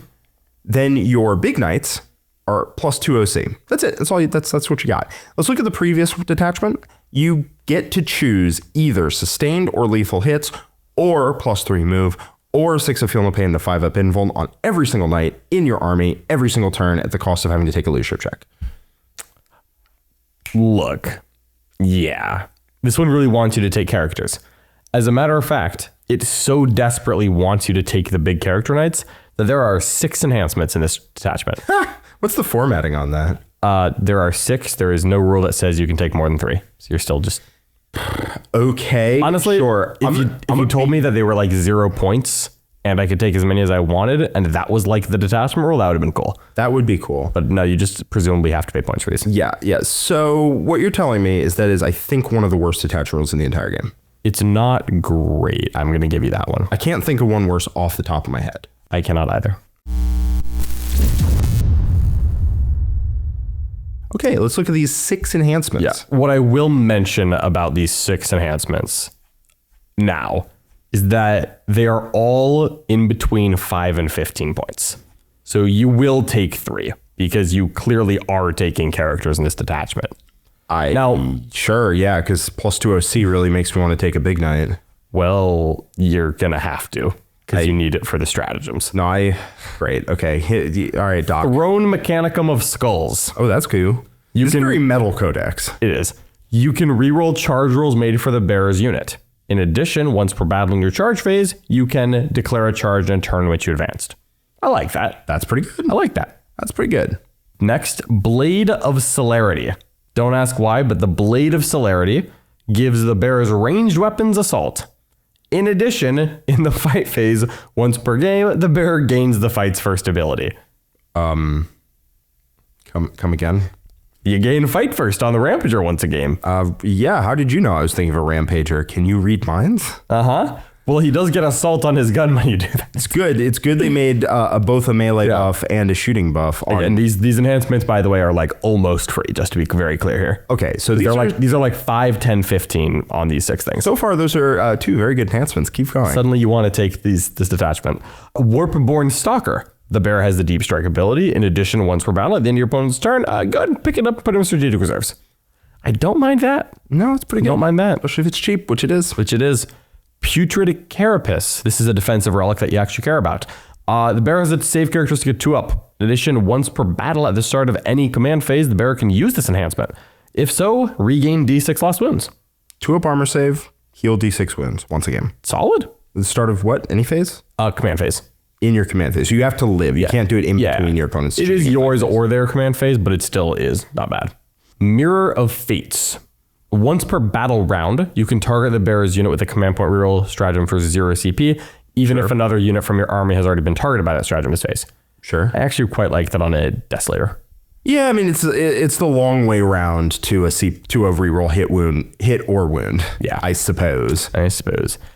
In addition, it has the old effect printed, which is the old when your opponent uses a stratagem once per game, you tag the button and then it increases the cost by 1 CP. I believe that this meets the requirements in the current balanced data slate to change into the 12-inch aura of it decrease the cost of stratagem. Right. Lord of Deceit. Yep. Okay, now I like it. Now I like that enhancement. Yeah, like Lord of Deceit and also free CP reroll every turn. That's pretty good. Yeah, that's good. Free CP reroll, I was like, whatever. I don't really care. The other ones look much hotter, but a Lord of Deceit aura on a big knight is cranked. Yeah. The final one, my beloved, Blessings of the Dark Master. Bellicor. I missed that one. So this one's different than before. Sadly, this is no longer a stop rerolling. This is instead the bearer has the stealth ability. In addition, once per battle after you make a saving throw, change damage of that attack to 0. Okay, so these enhancements are like across the board very good. Yeah, very good very enhancements good. to make up for the fact that this army rule was deeply mediocre. Okay, I am reinvested in this. Yeah, we're back. Yeah, we're back. We're so back. Unfortunately, there's only 5 more stratagems to talk about because we already did one of them. Right. But that one was Claim good. for the Dark Gods is a perfectly reasonable stratagem that I will gladly pay 0 CP for. Well, especially because what it sounds like to me is that this is going to be like 5 big knights. Yeah, this is going to be an elite army. I mean, elite army. Sticky objectives is going to be mandatory. I really wish I could take more than 3 enhancements. I think that would have been cool. If they're going to give you 6, like let you take 4. Yeah, that would have been neato for sure. But I don't believe they did that. No. Spiteful Demise. You know where this is going. Auto explode? No. No, it's not. 1 CP just after Chaos Knights. I don't know what it's going to be. Character unit from your army is destroyed. That Chaos Knight character unit gets targeted even though it's destroyed. Go fight on death? Nope. It's a Deadly Demise on a 4-up. Oh, ew. I know, right? 1 CP? 1 CP, 4-up Deadly Demise. So you know how we said it's only for character. that? Sure, yeah. I mean, I've already mentally written the list. It's 5 big knights of your choice. Hopefully that fits. If it doesn't, this detachment is not great. I hope you get a Plague Bearer unit with that or something. That would be very nice. Where was I? Right. So you remember we said about rotate evil shields that it's not great because you tend to take a very low number of attacks and it might make 0 difference at all. Yeah. This is like that taken to an extreme. Yeah. Spend a CP to explode on a 4 instead of a 6, which is a third of the time better because you rolled a 4 or 5, and 2/3 of the time you burned a CP for no value. Yes. Because you rolled a 6 anyway, or you rolled a 1, 2, or 3. Yes. 2 command points. Runes of Disdain. Oh boy. Your opponent's shooting phase or the fight phase after an enemy unit has selected its targets, 1 Chaos Knight character from your army subtracts 1 from the damage characteristic of that attack. Oh, hello. A -1 damage knight In shooting or combat? shooting or combat. Well, realistically, I think you save CP and you make it shooting and combat. Yeah, that's the stratagem. Well, you're spending 0 CP on one strat and you're not doing the other one so far. I mean, -1 damage. I do think the explode on a 4-up strat, as swingy as it is not actually bad. No. Because if a knight goes down in the middle of your opponent's army, they're price is worth going it. to be begging you not to pay that CP. Yeah. Right? So funny if it works. It's so funny if it works. And yes, it's going to suck most of the time. You're going to roll a die and it would not have changed what happened. But when you roll a 4. But like the payoff that hits, when you know it's in the middle of your opponent's army, I do think actually the payoff on it means it's actually a decent strat. It's just going to be very swingy. I'd agree. But 2 CP -1 damage on a big knight, When you use it, that is pretty good. dude, there's going to be some people, There's some 2 damage armies. real cool fellas who are going to show up at tournaments with, and again, I think I've worked it out. I think you need 5 big knights in this army to make it work. But they're going to show up with 5 big knights and they're going to deploy them on the line. And they're going to just go, you just find out what happens. All right. So then this next stratagem is 1 CP and it's Titanic Duel. Okay. In your shooting phase or the fight phase, when a Chaos Knight character from your army that has not been selected to shoot or fight, it selects 1 enemy monster or vehicle unit. Until the end of the phase, each time modeling your unit makes an attack that targets that enemy unit, reroll a hit roll of 1 and a wound roll of 1. That's pretty good. If that enemy unit is Titanic, you can reroll the hit and the wound roll instead. This is 1 CP? 1 CP. That is- 1 CP. That's a good strat. Annihilate the mirror. There is something to be said for being the man with more big knights and access to Titanic Duel. This detachment does not seem that bad, honestly. No, it's coming around, isn't it? Yeah, it's coming around. I will say, you know, that Volkite Combustor, or whatever the heck it's called on the Abominant, does pop the ever-loving hell off with real hits and wounds. Yeah. Against big knights. You just shoot at a big knight that is a 3-up save, and you're like, oh, hey, guess what? Take 12 damage in devs and 4 saves for me. Would you mind? There is some more cool stuff still. Okay, carry on. 1 CP Trophy Hunter. Right before your unit consolidates, your Chaos Knight character, add 3 inches to the consolidate range as long as it gets an engagement range of 1 or more enemy units. If you're trying to tag some people up with the Rampager that just wants a game advanced and charged, I don't mind. Yeah, I do like how, because the enhancements you can't take the same enhancement twice, it does reward you taking different big knights, which is neat. Yeah, I think so. which is cool. Again, I wish they'd let you take 5 or 4 of them instead of 3, but c'est la vie. Hey, maybe you put that free CP reroll on a knight to the Tyrant. Reroll the CP reroll on the Harpoon. You 100%. Well, someone will do that, and it will be gangster. I'll do that. It's not good though. It's not. You might end up, but with you want the awkward Vector on number a of Tyrant. points. It is possible that when points come out, if you take like 4 or 5 big knights, you end up with an awkward amount of points. So one of them gets upgraded to a Tyrant. Not the first choice, but it might be. If your that's last. what happens, I will ally in Rodriguez. Yes. Finally, if points go over a little bit, you would take 4 big knights and Roddy. Like there's room. The last stratagem is Crushed Like Vermin. 1 command point when a Chaos Knight character ends a normal move. Select an enemy unit excluding monster and vehicle that your unit moved over and roll 6 dice. For each 4+, that enemy unit suffers a mortal wound, and if 1 or more models were destroyed, take a battle shock test. It's fine. Yeah, no, it's not. It's not great. It's fine. It's not great. Several stratagems are quite good here. Oh, and the enhancements, that was 6. Okay, again, same thing. There weren't actually 6 there. Got to the end, and I'm like, wow, -1 damage. I rode that high through about the 3rd or 4th strat. I like Detachment's Sticky. pretty good. I like Sticky. -1 damage is great. Titanic Duel is quite good and occasionally insane. You know a matchup where +2 OC is massive? The Mirror. The Mirror. Yep. It's not important like anywhere else, but if you want to bring some knights that murder other knights, you just out-OC them on every objective. Yep. You have -1 damage, so their shooting is less than effective. And any melee that they might have is also less than effective, especially if they're taking battle shock checks if they're below starting strength. 28 wound knights or 26 wound knights or whatever. Yep. At -1, -2. And then they're -1 to hit you if they fail those battle shock checks.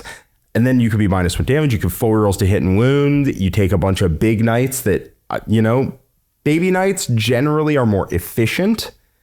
But I will say I would bet on 1 big knight over 3 small knights like every day of the week. Unless those strength 12 thermal lances start kicking into your T11 knights. Yeah, well, by the time you reach range, one of those baby knights is in the ground. Probably true, yeah. Interesting detachment, eh? All right. It's kind of cool. You had the opposite of had me in the first half, I'm not going to lie. I was all set, because I think the detach rule is atrocious, but the rest of it's pretty good. Imagine the one combo that we could have had where you take the first half of Infernal Lance and you bolt it onto the second half of Lords of Dread and you just get the perfect detachment. I'm calling it now. 5 big knights or 4 big knights and Bellicor or whatever. And triple Abominant. You just whatever your favorite models are, really. Yeah. Triple Abominant, a Rampager with the advance in charge. I think 5 and like a couple Armigers is probably going to be optimal. Hopefully that's what hopefully that fits. We'll see how many. I was thinking it was just 5 and you're done, but we'll see. Nah, you can fit 5 big knights right now. Oh, really? And I'm hoping, Which ones? Not the good ones. Actually, just kidding. All of them are like sub 400 because none of the big knights for Chaos Knights are good. That is true. Yeah. So if they go down a little bit, 6 big knights. I believe that's possible. What about 3 big knights with enhancements and 3 abominants? To fit 6, you would have to have an average cost of 330 points or less.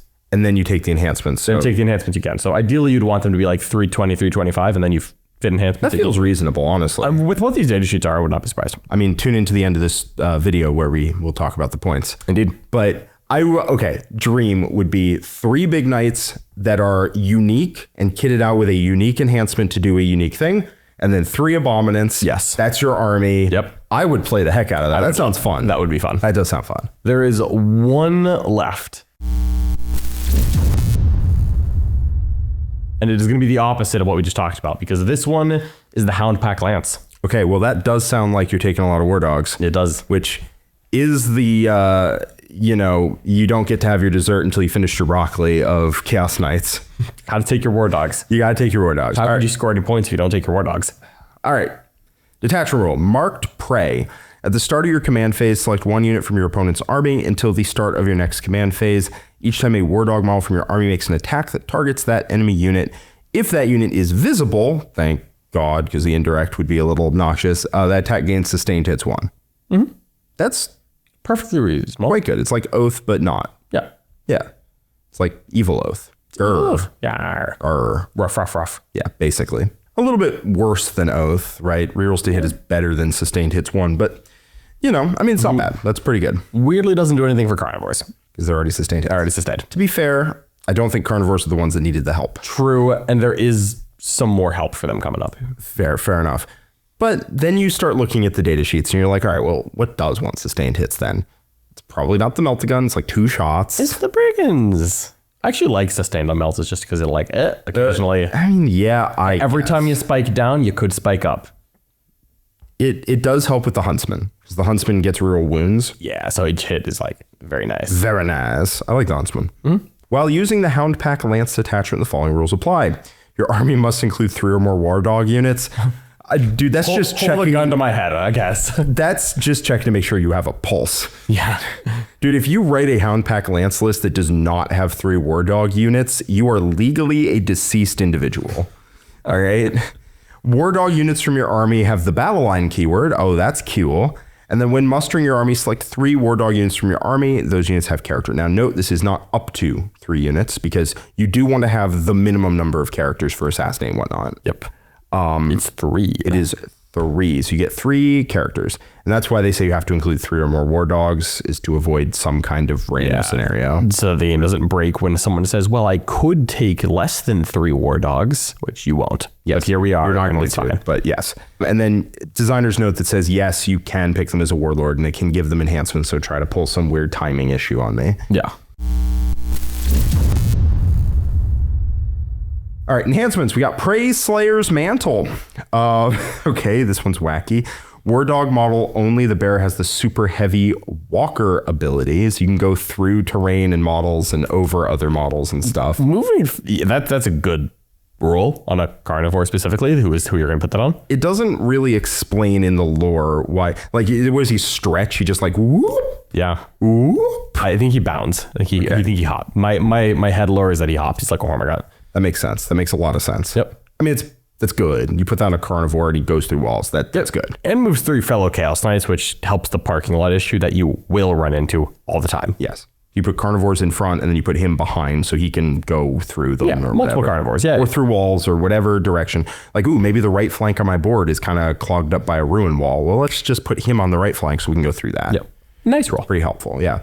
Final Howl Aura. War Dog model only. While a friendly War Dog model is within 6 inches of the bearer, every time the model makes an attack, reroll wound rolls of 1. Hell yeah, that is very good. That's great. That's really love that. I do like that they call it Final Howl, even though he's howling the entire game. How long can you hold it for? But not as long as he can, obviously. Apparently not. I have 5 turns. Yeah, that's a long time. And then the next game too. Just forever.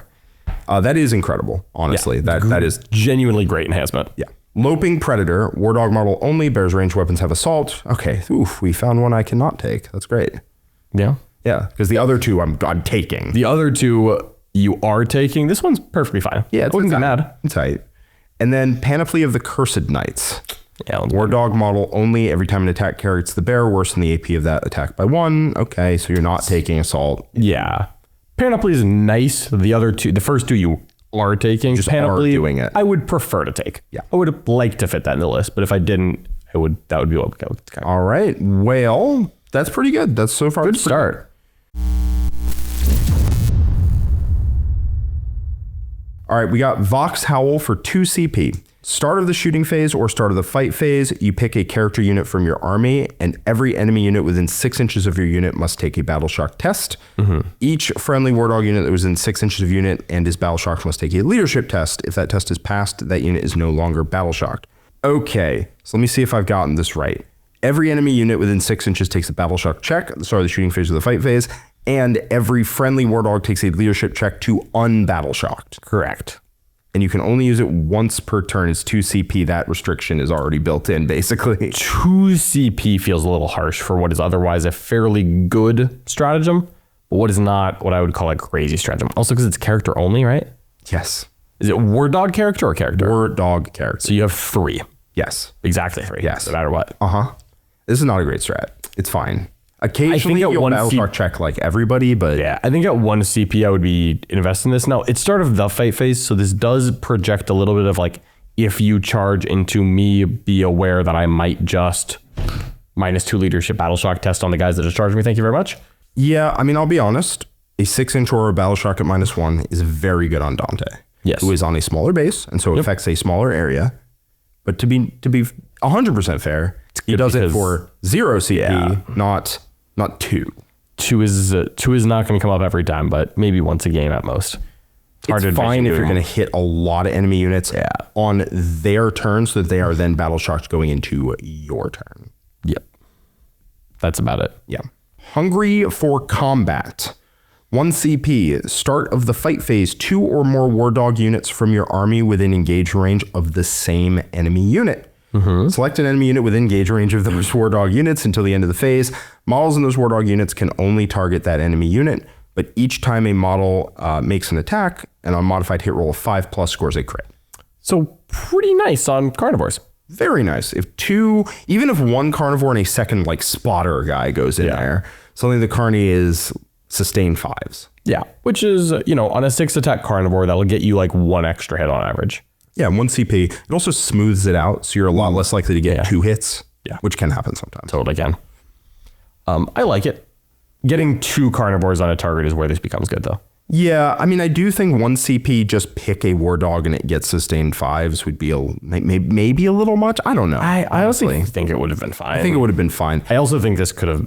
I think in shooting, this couldn't be everyone because it is combat only. It is combat only. It is 1 CP, 2 War Dog units get crit 5s, which I think this is better than just pick a War Dog that gets crit 5s. Yeah. Because there is a hoop to jump through, but it applies to 2 models. So if you really need to beat the crap out of something, 2 carnies, it's gone. Kill it. Yeah. Which I think having that insurance is nice. Yes. Cunning Hunter. 1 CP in your movement phase just after a War Dog unit from your army falls back. That unit is eligible to shoot and declare a charge in a turn in which it fell back. That's Excellent. Excellent. Love to have that. Now, you don't have that on Big Knights anywhere in the book. Yeah, I noticed. Yeah. Tragic. Yeah, and this is specifically only War Dogs. So they were like, hey, your Big Knights, if they're tied up with Gretchen, bro, it would be rude to fall back and shoot. Indeed. It'd be rude. Animalistic Rage. 1 CP, your opponent's shooting phase or the fight phase just after a War Dog unit from your army is destroyed. You target that unit. Before resolving your unit's deadly demise ability, can either shoot or fight, and it has to target only the enemy unit that just destroyed it, and it can only do so if that enemy unit is an eligible target. After it has done so, and after any consolidation moves have been made, resolve your unit's deadly demise ability as normal. That is very sketchy if your opponent charges into a carnivore and kills it. Yeah, it's awesome.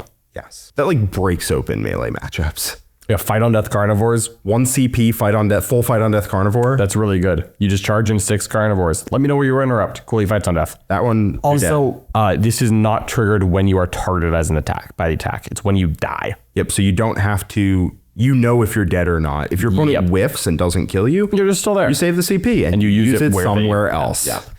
You do get the value out of this every time. I mean, also a brigand that can shoot on death. Yeah, it's pretty good. That's I feel like this is one of the best stratagems in this detachment. This is like a selling point for me. Yeah, it's very good. It's very good. Super excited. I don't know how hard brigands actually shoot anymore. Look, neither does your opponent. No, I mean, I will say a huntsman that somebody rocked up to and killed with like a vindicator, just being able to go. Yeah, it's spooky. That is brutal. The shooting phase part of it is cute and you'll use it. Mm-hmm. It's even very good. But the fight phase part of it is where it becomes completely nasty. I would try to use this stratagem 6 times in a game. Yeah, it sounds right. Yeah. Yeah. It's awesome. Brutal. Yeah. Absolutely brutal. Kill the carnivores in shooting. I don't know what to tell you. Like, punch the brigands to death. These are your options. Yeah. Anything else is going to be it's going to be bad. It's not going to be fun. And to be fair, you get to consolidate afterwards and then roll your deadly demise. So you can go closer to your opponent and then trigger deadly. I guess so. No, it specifically says that. Yeah, no, I don't think of consolidating the dead model, but yes, fair enough. Yeah, if you punch out the thing you're in combat with, which is perfectly reasonable, by the way, you then consolidate forward into something else and go, all right, now do I roll the 6? Oh, I did. Oh, look at that. Pretty good. Yeah. No, that's a hell of a stratagem. But so is the next one. 1 CP Harrying Hounds. Your opponent's movement phase just after an enemy unit ends a normal advance or fallback move. If they end that move within 9 inches of a war dog, you make a normal move of up to 6 inches. That's pretty good. That's pretty nice. wild. Yeah, that's pretty wild. I love me a reactive move. Everyone knows that. Dude, melee armies are not going to know what hit them. They have to get close to you, so they're taking every result off the chart. You then have a flat 6 reactive move and a full fight on death. They actually do know what's going to hit them. It's Karnivore. It's going to be Karnivore. It's a Karnivore. You're taking 6 Karnivores. Not even a question. And then I honestly might even just take Huntsman after that. We'll see how many points I get after I take the 12 Huntsman Carnivores, and we'll check points after that. Yeah. Fill with Brigands. Yep. Encircling Pack. End of your opponent's fight phase for 1 CP. War dog unit from your army that's wholly within 12 of one or more battlefield edges and not in engage range. You get to put it into strat reserves. Solid. Good. It's quite good. Yep. You get to, at any point, pull a Karnivore up and go for a 9-inch rerolling charge if you are in a bad position. Yep. And 12 inches of any board edge is sizable. It's actually quite sizable. In addition, you can put them into reserves and then bring them on to do something, whatever you feel like. End of the game, I would really like to get a Karnivore behind you. Whoop, whoop. As a Chaos Knight player, it's very common that I send 2 Chaos Knights to go flip an objective, and it works. And then one of them stays behind while the other one hucks an advance roll and doesn't do much.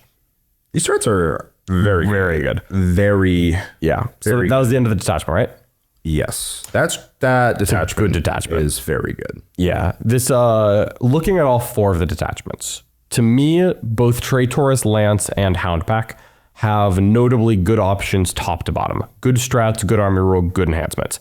I think that all 4 of the detachments here have some very real good things to say about them and real options, but the other 2 felt like they were incomplete. They had some great things and some mediocre things, but Traitoris and Houndpack to me both were good at every level. Yeah, the Lords of Dread one looked pretty... I think that one's also pretty good. Yeah, solid.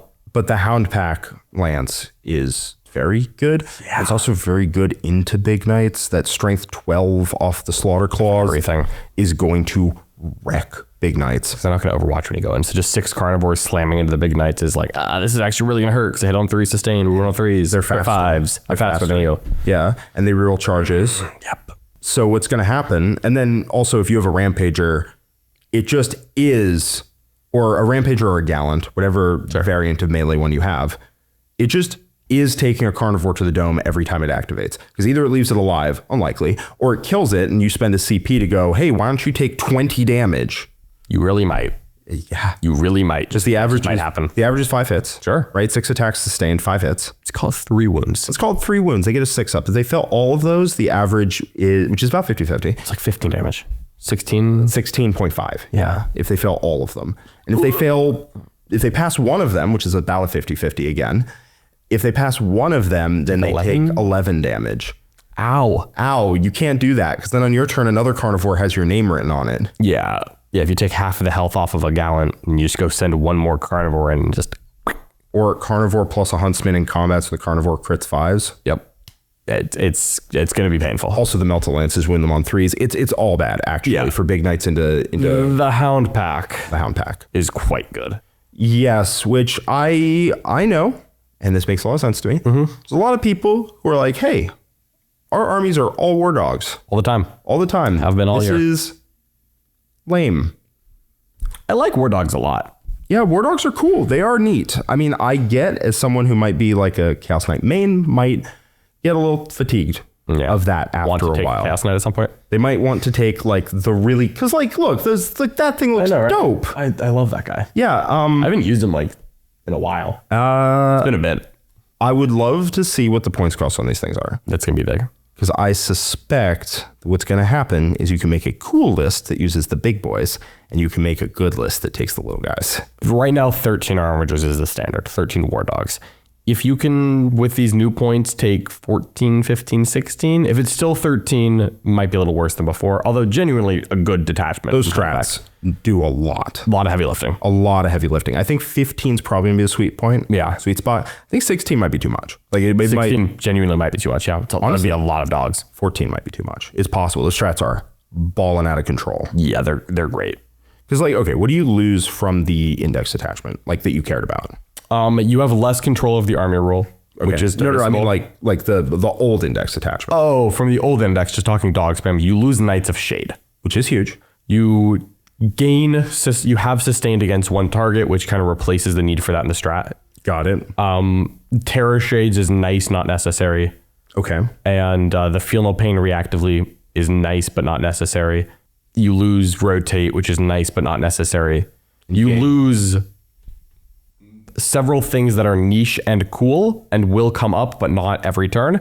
And you lose Run Through Walls. And Run Through Walls is massive, but so is a lot of the rules that we just said. A lot of those are very good. I think I would probably take Run Through Walls over any single strat in this detachment. All of it. But all of them, probably not. Now, so I think the detachment got better generally for War Dog spam. Yep.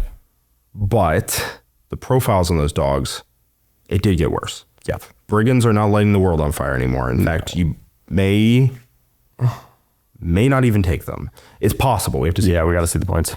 Because like the chain cannon without +1 AP, and you're not taking the big boy that gives you +1 AP. You're just not in the detachment. I think you just go all dogs again. I think you go all dogs again, which is a little boring. But you can make the really cool detachment. I think Lords of Dread with like 5 or 6 big knights, or maybe 5 big knights and Bellicor or whatever, a demon or something, to fill the points. I think that list is so cool. I do think it should probably lose to Armigers. Yep. Because Armigers are... There's so many of them. There's so many of them, and they all pack strength 12, and that is now your bane. Yeah. I agree on the reads there. Infernal Lance to me feels like a little bit like I don't know what I want to do with it. It's cool to but I don't want to take random mortals. The +3 move is nice. The stratagems weren't really exciting me. I think if I want a combined arms Chaos Knight list with a mix, like clearly if you're going all bigs, you do the Tyrannical Court, the Lords of Dread, I think is what it's called. If you're going to do all dogs, you're clearly doing Houndpack. For the middle, I would just rather be Traitoris Lance than Infernal. Yeah, I do think Infernal's cool, and it's got some interesting ideas in there, but I do think it does suffer. Yeah. I think Traitoris Lance, we'll see how it lines up. I would love to just say 3 Abominants and then 3 of my favorite dogs. And depending on how many fit, that could be quite cool. You have to see the cost on the Abominant, but the Abominant stacks well because of his Battle Shocks and Mortals with the army abilities that are Battle Shocks and Mortals in the detachment that does better access to the army abilities. Yeah. That seems to come together nicely into a build option. Whether or not that is going to overcome taking a number of war dogs, however many fit in a list, that remains to be seen on how many war dogs fewer that build is. Yeah, I mean, Chaos Knights are you build your list to do a thing harder than your opponent can handle it. Yep. And I think that lends itself very well to Lords of Dread. I take big boys, you cannot handle this, die. Yep. Or more reasonably, Houndpack. You can't handle what I'm putting down. There's too many of them. There's too many. Die. Yeah. And I think a mix of them, I want to see it on the table. I want to write the list. I want to see it on paper first. I want to see the points. That's what matters a lot. Because I don't know if any codex has been as defined by the average point value of its models as this one. Wow, I mean, it really is. Because there's 2 profiles to take and also the Tyrant, which... The Tyrant's pretty mediocre. Yeah, you have Abhorrent class Knights and you have Armigers. And what is the going price of an Armiger? Because I'm sure one Armiger will be 10, 15 more than another, and it'll be 5 less than another. But it's not going to be that one of the war dogs is 110 and one is 160. They're not that distinct. No, it's going to cluster within a 20-point grouping where the average cost is going to be maybe 130, and then one is 140 and one is 120, or up and down. We don't really know yet. Who knows? I will say they could come up with points that are 50 points apart, but they really shouldn't. I don't think any of them are that much better or worse than any of the others. One is 50 cheaper than the other. You just take that one. None of them are so much better or worse. We'll see. One thing that I actually do want to make a mention of right now is that at the moment that we are recording this, we do not know anything about Imperial Armor Chaos Knights. So that might be a future video. Good reason to subscribe to the channel. Once we know a little bit more about which data sheets are going to make the jump over, they have been doing indexing or legendsing, I should say, of some old Forge World models. But I feel like if anyone besides Custodes is likely to survive this intact, I would say Imperial Knights. I think I also got a mention in a Warcom article a year ago as they're not going to lose as many forge-rolled models as everyone else. We'll see what GW We will see what that decides to holds, stick and we will talk about it then. For now, I'm just kind of processing what's in this book. with. There's a lot. There's a lot in this book. There's plenty of rules in the current Imperial Armor Index that could interact with this, but I'm just going to wait to see what the next version is and what the real version is, and then I'll decide whether or not any of that's worth inserting in. Yeah. I would say I think the data sheets got weaker across. I mean, the toughness drop is pretty massive. Massive. It's massive. You can't undersell it. You can't undersell it. The toughness drop is huge. Toughness 12 to 11 is a massive breakpoint. Toughness 10, toughness 9 is somehow even more. That being said, if they lower the cost on these, I think the detachments are better generally because they're more pointed at what they want to do rather than trying to be generalist. I think that and the army rule combined is much better than it was before. Yeah, better rules, worse data sheets, Yep. hopefully cheaper costs. We'll see. We'll see.